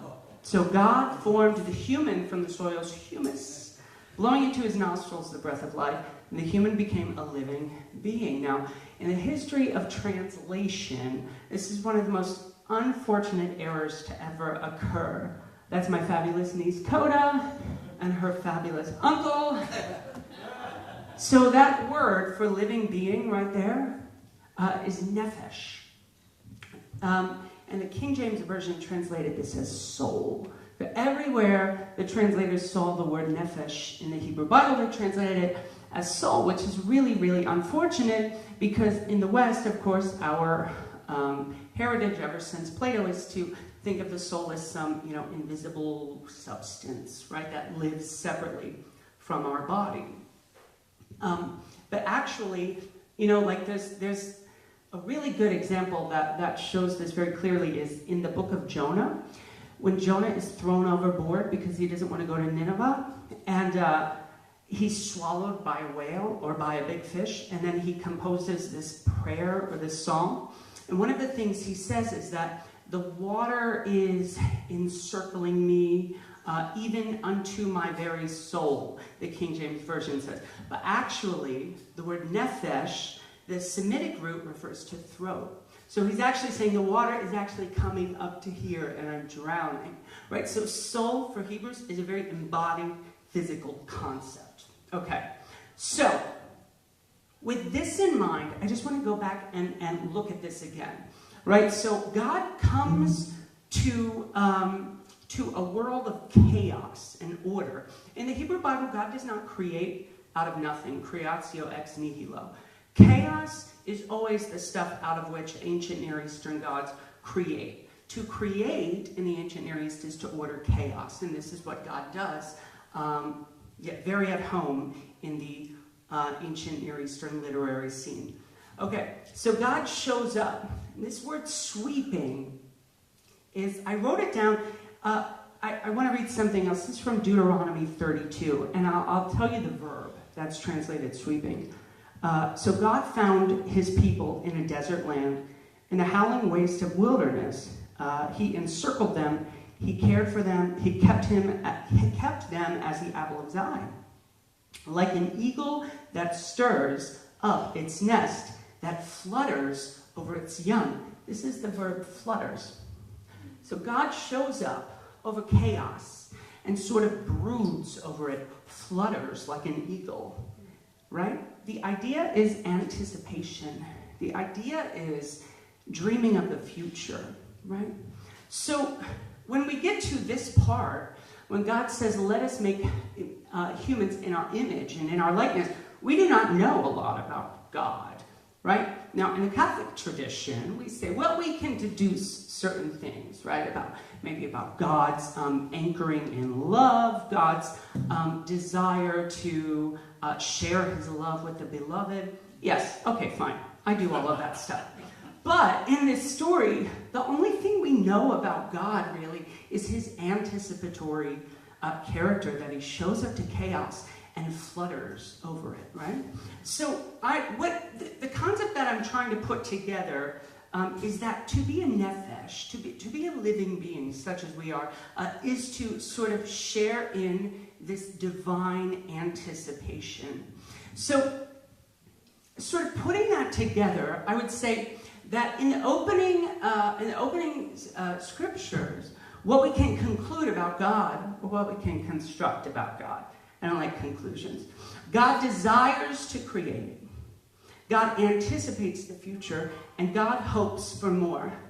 That's my husband, Andy, who promises he'll be here next year. Okay, I want to shift for a moment to Aristotle. In the Catholic ethics system, we love Aristotle. Okay, so he talks a lot about actuality and potential, okay? So in his remarks on soul, he says, the soul is the first actuality of a natural body that has life potentially, which means the soul, for Aristotle, is the capacity to do those things which are characteristic of living things. So Aristotle wants to know, if souling names a capacity or a suite of capacities, right? S-U-I-T-E, not like sweetheart, but if souling names a suite of capacities, then what are we talking about? Water break. Oh, thank you. We're going to have to take this on the road. I love the interjection. Okay, so what Aristotle concludes is, he says there's this sort of nested hierarchy where all living things, he says, what is it? The quote is escaping me, but basically to be a living thing is to be ensouled, right? To have this soul capacity for Aristotle. And he says there's 3 different levels of this soul. And it's nested because, it's sort of like a pyramid. The bottom, and then here, and then we get smaller with humans on top. Okay, cut him a little slack, he's ancient. Okay, so he says these 3 levels of soul are the nutritive, the sensitive, and the rational. So, the nutritive part of the soul is responsible for just reproduction, growth, nutrition. The sensitive part of our soul is responsible for perception, sense perception, right? Locomotion. And then the rational part of the soul is responsible for the intellectual activity, right? So for him, humans have all of these parts of the soul. But what he wants to know, because if you ask Aristotle how he classified his vocation, he would say he was a biologist. He would not say he was a philosopher or an ethicist. He had such a robust concept of natural law. He thought there was a structure to all of life, and he wanted to get at that underlying structure. So for him, what constitutes a soul is an internal movement toward a future, right? To be, and this is substance language, okay? I'll bring it to our contemporary language in a moment. But for Aristotle, to be a soul is to be propelled internally toward a good, or toward an end, or toward the future. To soul, then, is a movement toward more. That's what it is, right? Which jives with our reading of Genesis 1, when God shows up and broods or flutters over creation, over chaos, anticipating more. So I thought about cutting this down, because it's like a lot. But this is John Hutt, and I'm just not going to cut him down. I don't think he'd like that, but let's read this together, because I really think it sort of brings everything together. So this is Hutt. The place of theological explanation is to make ultimate sense of the anticipatory aspect of both nature and mind. It can give a good reason for the existence of a realm of potentiality that allows the world to be anticipatory. This potentiality, though not actual, is not the same as sheer nothingness, and so it must have a ground in reality. That's actually really, really clever, right? Nothing is not the same thing as potentiality. Nothing doesn't come from nothing. Something comes from a realm of potentiality. Theology gives the name God to the source and reservoir of all possibilities. It is the abiding presence of new possibilities on the horizon of the cosmic and evolutionary future that arouses our own sense of anticipation. Let's skip to the last sentence. Anticipation is what bears the universe along as it reaches out toward fuller being. And then what he goes on to argue is anticipation in humans is conscious. We're aware that we're anticipating the future. But anticipation is part of the very fabric of the universe. The structure of the universe itself is anticipatory. And this anticipation in human beings becomes conscious, right? Okay. So let's tie a few of these things together. So to soul is to anticipate the future, right? But does it mean to reflect on it? Is that what we're doing when we're souling, right? Are we consciously anticipating the future? I think yes, but I'm going to offer you a caveat, right? So again, I'm sort of really influenced on Heidegger here. To be human is to make your being an issue, right? To problematize or thematize your being. Heidegger says, human beings are those beings for whom being is an issue, right? So we question our being, we question our to be. But at the same time, I don't want to reduce souling to thinking, and there's a lot of reasons for this. One of them has to do with ethics and justice, because we want to make sure that we're not defining souling in ways that might exclude anybody who has a different way of knowing, right, who cannot communicate their ways of knowing to us. So I don't want to reduce souling to thinking, right? But I do think John Haught is right, that this process of anticipation becomes conscious in humans, right? And when we reflect on that, then I think we're sort of off to the races of souling. So this is sort of the thesis I'm working on right now, that souling is a quality of being, right? It's not purely an intellectual activity. We reflect, we try to theologize what we're doing when we're souling. But if I had to give a definition, I would say to soul is to ecstatically anticipate, okay? Now, I teach freshmen, as I said, and I teach spirituality. Now, a lot of people here practice spirituality, right? Spirituality is all about being grounded in the moment and in the present. But now I sort of have introduced this problem, which is I have this very forward-looking version of souling, right? So how do we square that with this sense of groundedness in the present? Well, this is where I bring in Kierkegaard. Now, my caveat here is I am not a philosopher, I'm a theologian. And a lot of people think we're the same, but I can promise you we're not the same. I don't do philosophy. But I read Kierkegaard's, he wrote these beautiful sermons called The Lily of the Field and the Bird of the Air. And just please order this book. It's just beautiful. It's a collection of 3 sermons. He did not call his sermons sermons because he was not ordained, but he did write sermons and homilies, and he would often give them at churches. And so The Lily of the Field is really beautiful. So I would like to, in conclusion, sort of bring Kierkegaard into this conversation. So obviously the title comes from Jesus' Sermon on the Plain in Luke, Sermon on the Mount in Matthew. Whenever you find material in Matthew and Luke that overlap, we're pretty sure that that material goes back to who we would call the historical Jesus, because we think that Matthew and Luke are sharing an original source that sometimes theologians or scholars will call Q, which stands for a German word for source. So here's the sermon. Consider the lilies, how they grow. They neither toil nor spin, yet I tell you, even Solomon in all his glory was not arrayed like one of these. But if God so clothes the grass, which is alive in the field today and tomorrow is thrown into the oven, how much more will he clothe you, O you of little faith? One trick to do whenever Jesus says something that sounds kind of hostile, just imagine him smiling and winking like he's teasing his friends, and then it takes the scariness out of it.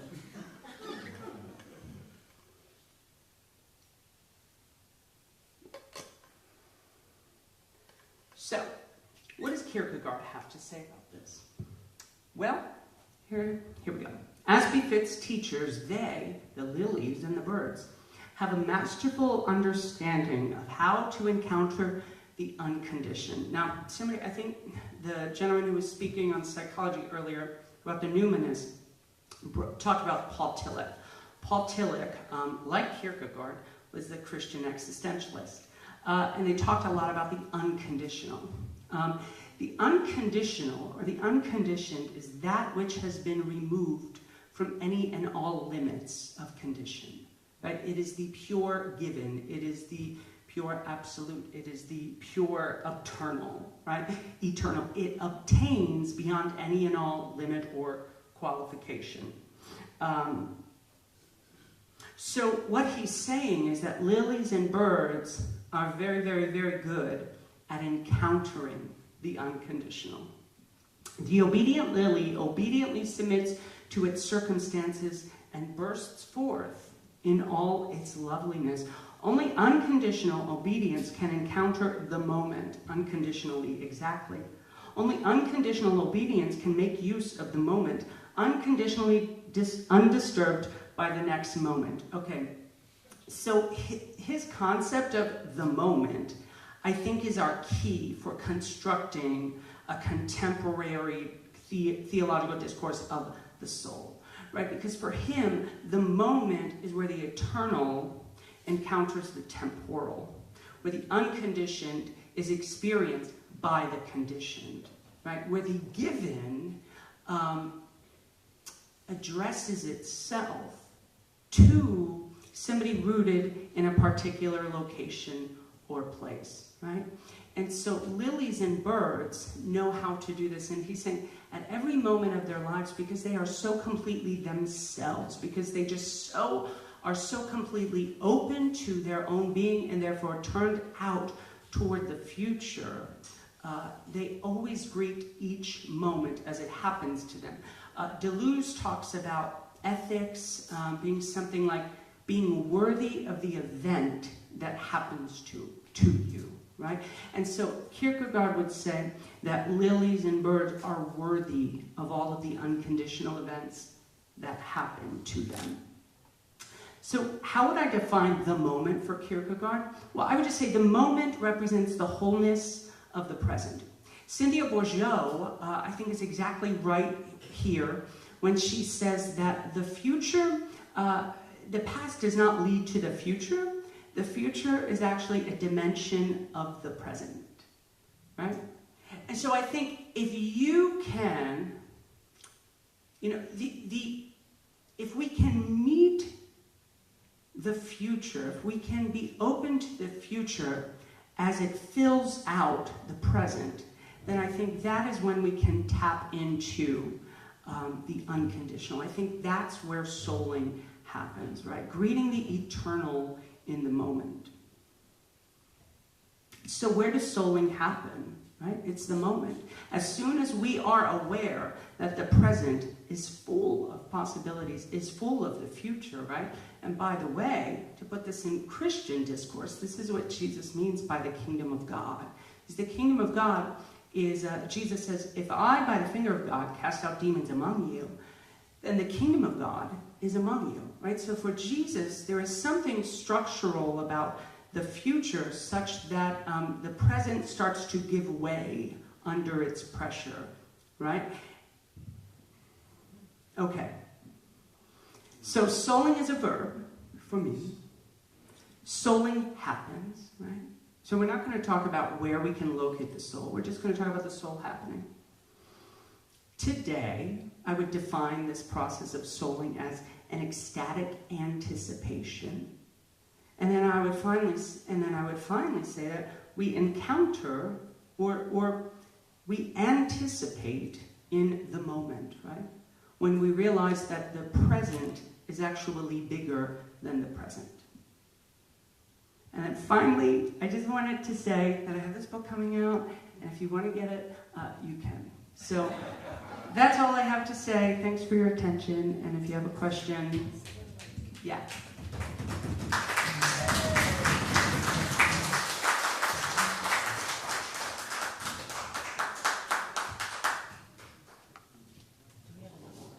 There's a second microphone. Is there another mic? Okay, we have time for questions and comments. Paul.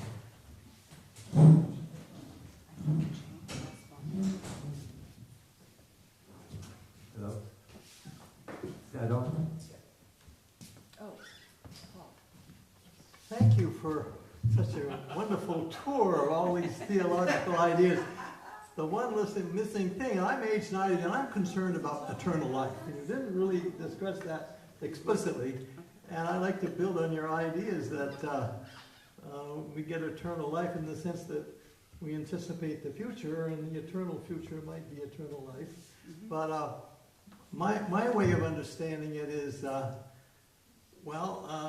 some people do participate in what is eternal, like Jesus' ideas are eternal, and Aristotle's ideas are eternal. We're still talking about them. They're eternal in terms of their name and their ideas, so that is eternal.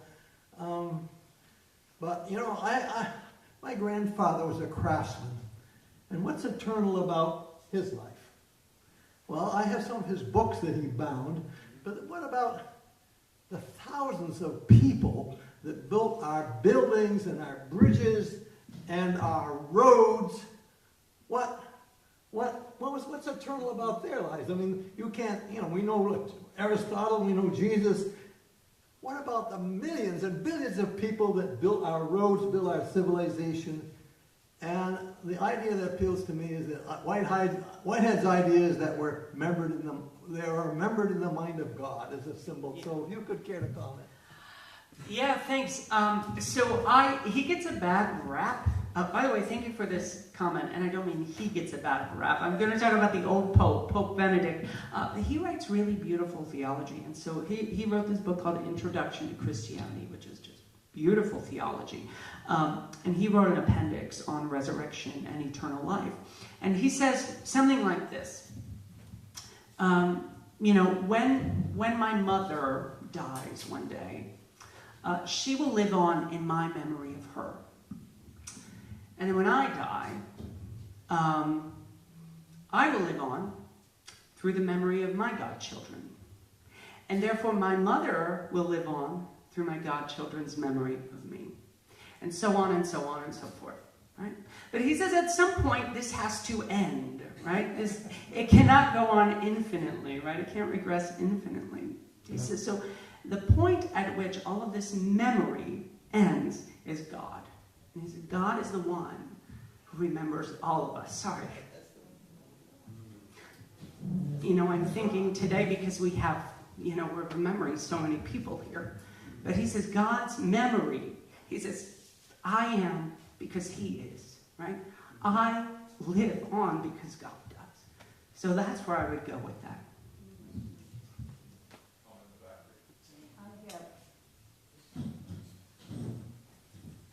I think you have to hold it close. So, can you hear me? I have two comments. One, I was really taken by your highlighting the imagery of anticipation and the, in contrast to ex nihilo, turning order from chaos, and the fluttering and excited fluttering over the water. I really found that a really wonderful image. And I want to say something about Paul's question. My mentor, Phil Hefner, was a big leader in this organization, and his mentor, Joe Sittler, was a prominent Lutheran theologian, Joe Sittler. And at Joe's funeral, Phil preached the eulogy. And Phil and I knew, and others in the group knew, that Joe didn't believe in an afterlife. And so Phil said, Joe Sittler believed that the eternal begins now as we participate in, using Christian terminology. The kingdom of God is at hand. We're part of it now, and it is eternal. And he said, for us to participate in it is to participate in that eternity. And for Joe, according to Phil, that's enough. Yeah, no, thanks. And can I just say one thing in response to that? St. Thomas Aquinas talks in his question on hope. He says, the one who hopes already possesses the end for which one hopes, right? So in a way, we already possess, to Thomas anyway, if we're hoping for eternity, then in some ways, in our hope, that eternity becomes present to us.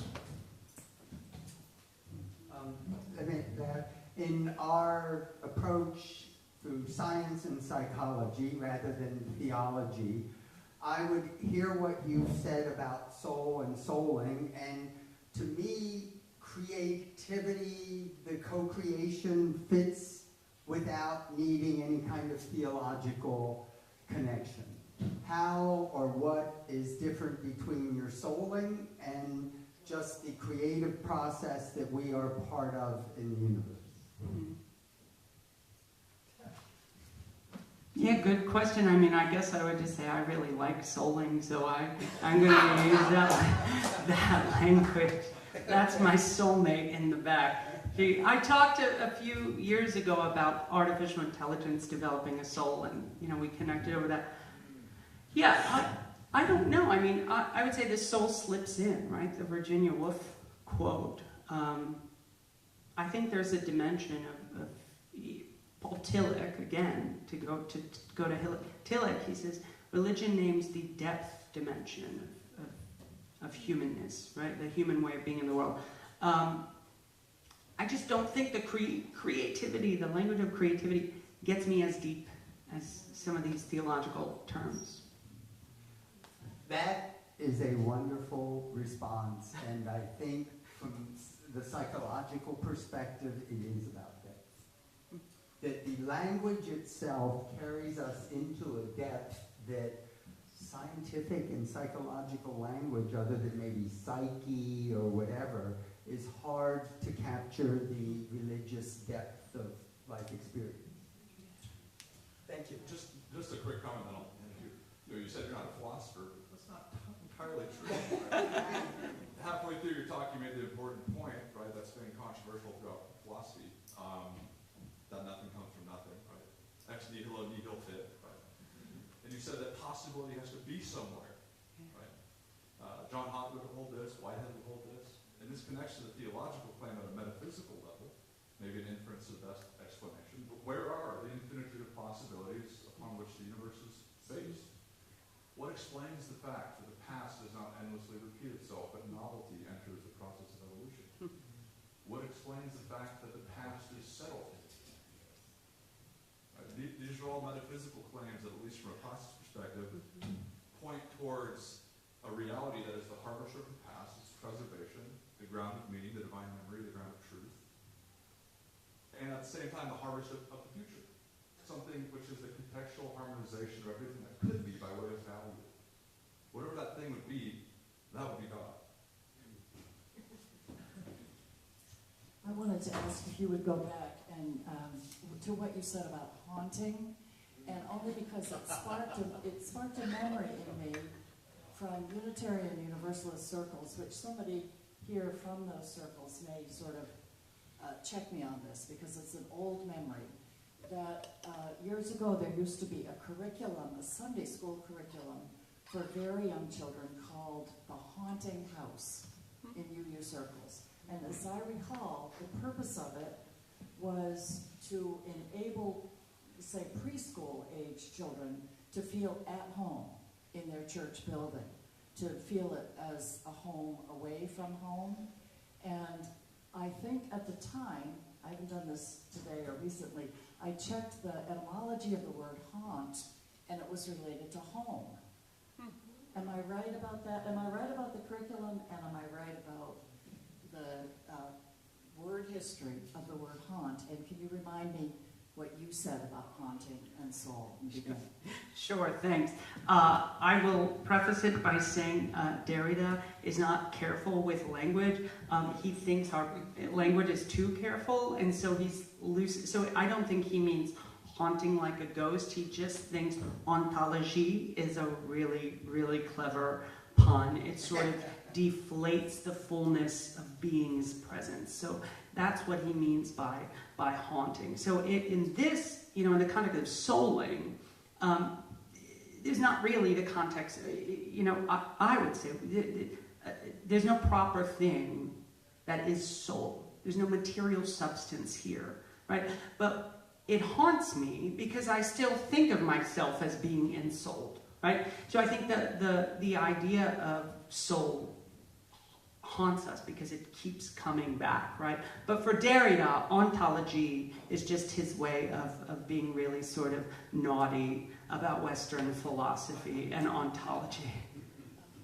Well, I was just thinking about Roberta talking about the body as sanctuary for soul, sort of the soul being at home in the body, and that's where my head went back. Yeah, thanks.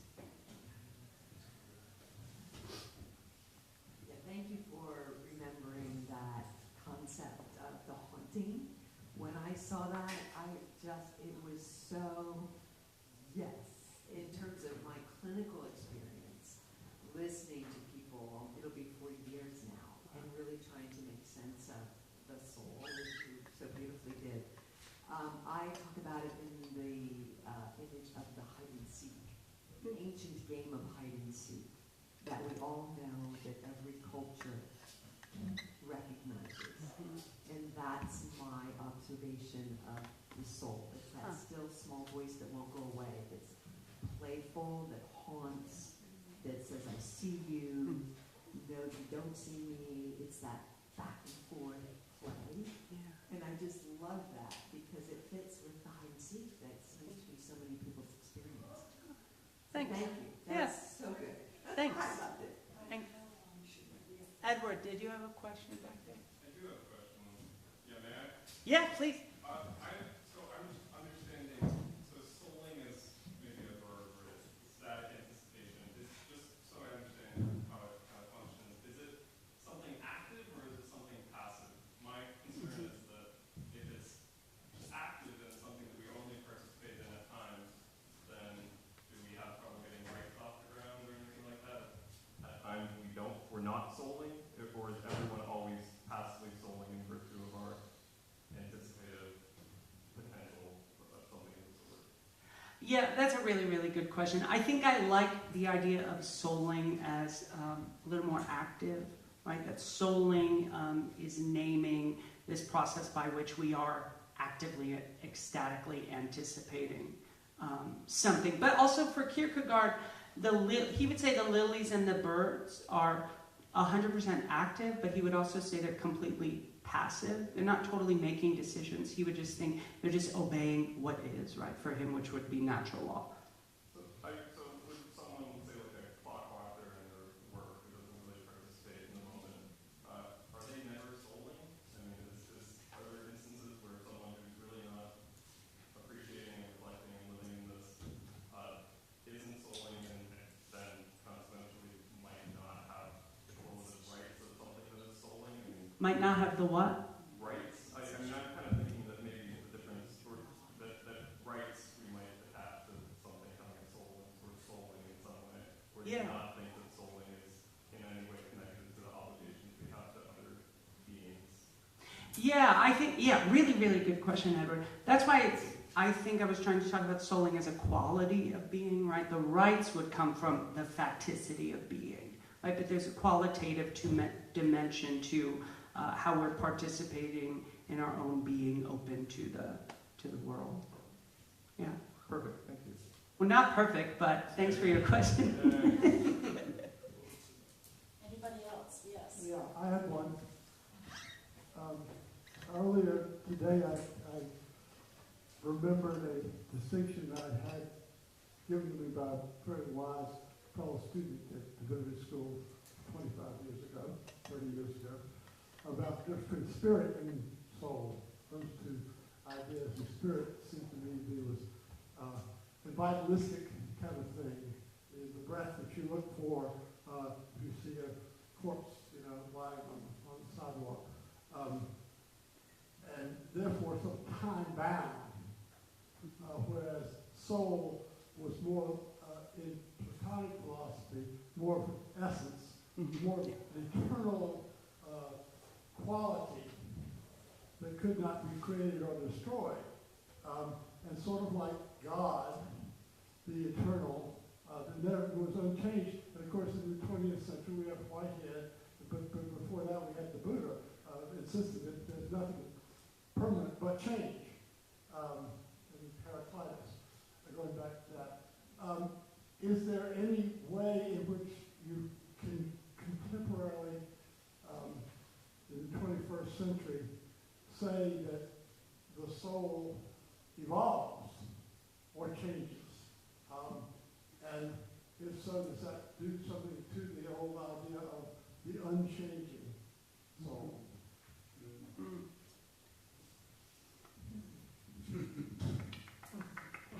Yeah, so I think as far as like unchangingness, and I think of God, like in terms of God, there is change in God. God can always become more God.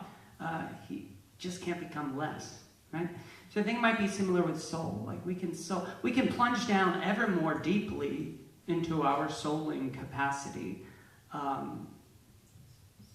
Yeah, I don't know. I have to think about this, right? Yeah. Y'all are asking really good, systematic, philosophical questions. Yeah. Did you have one too? Yeah.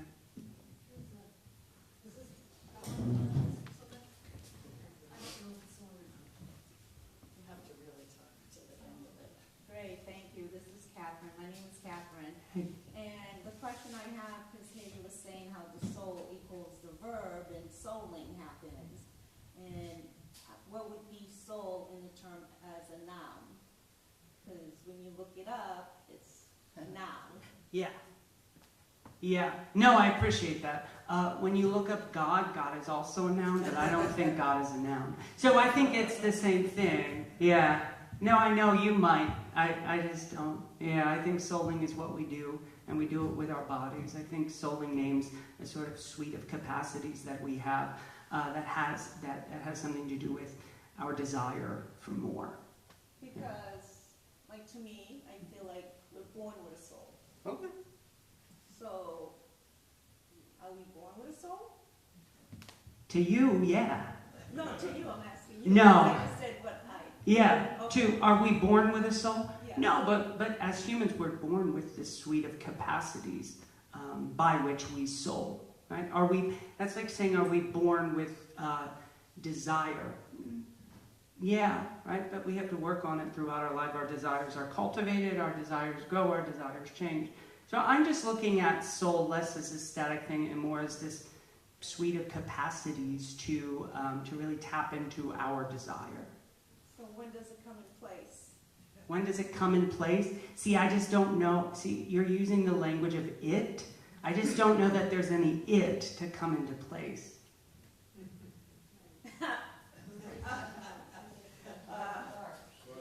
Okay, thank you. Oh, sure. I don't know if this is quick, but just something I'm intrigued by. Hi, Brother Mark, and I love your title at the start, Human Becoming. I mean, the gerund, right, in the process of, and then souling. I wonder how this might actually relate, and not answer it now, but think about it with the second coming, right? Since that's where we're going to be ever more perfect, or as Teilhard said, the omega point. I'm just curious how that might work with this nature of becoming for you. Yeah, that's interesting. I think in terms of like eschatology, I think Jürgen Moltmann's really, really spot on here when he says, when the one who hopes brings himself in correspondence to the future for which he hopes. So I think that, in a sense, that would be something like the parousia. Yeah. I think that's closing time. Thank God, because these are getting too hard.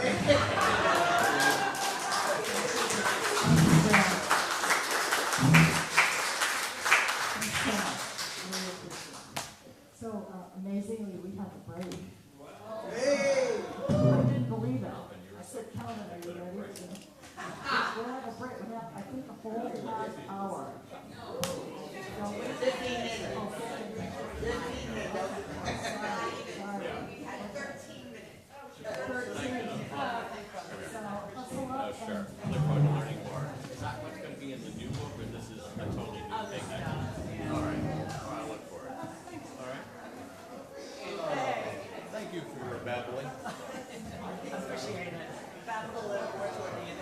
Well, the reason I'm saying that is because words, these things defy words. In almost every case. I really don't think of very many examples. But where we find common ground in what we hear, okay, well, I heard what you said. I've got some thoughts to go along with that. And I want to thank you for what I felt was a validation of what I perceive, what I think, or what I like, my babbling. Well, you're welcome and thank you. You bet. Right. Okay. Take care. Brandon. Again, welcome to us. We must have another. Like, all right.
When I was young, I had a friend who's Catholic.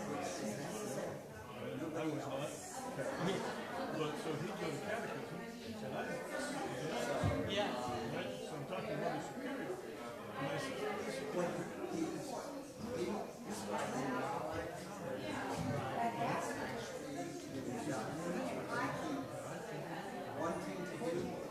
God make a rock so big. Okay. Yeah. Okay. I'm listening to these.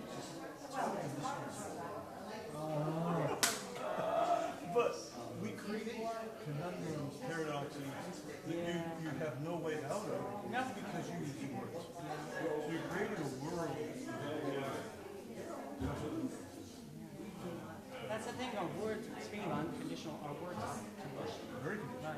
Yeah. But that's the only way we can meet the unconditional. This was in the Zen.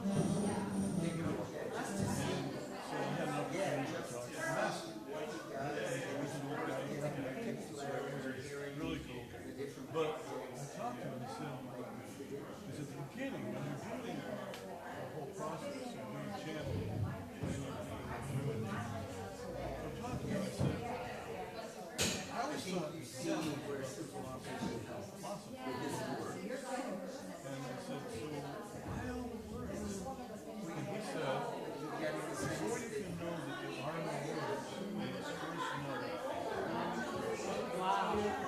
Oh yeah. That's great. In terms of who?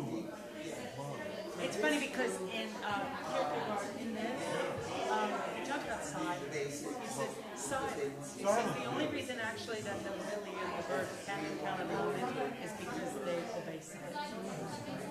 Yeah. I like Kierkegaard.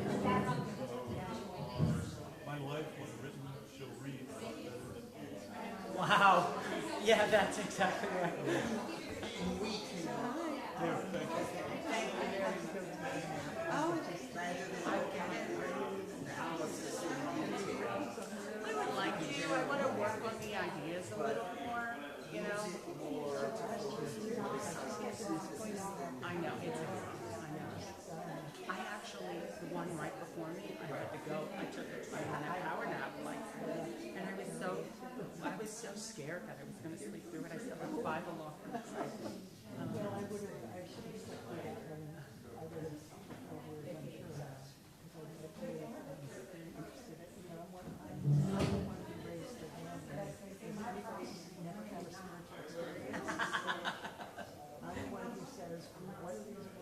Yeah, yeah.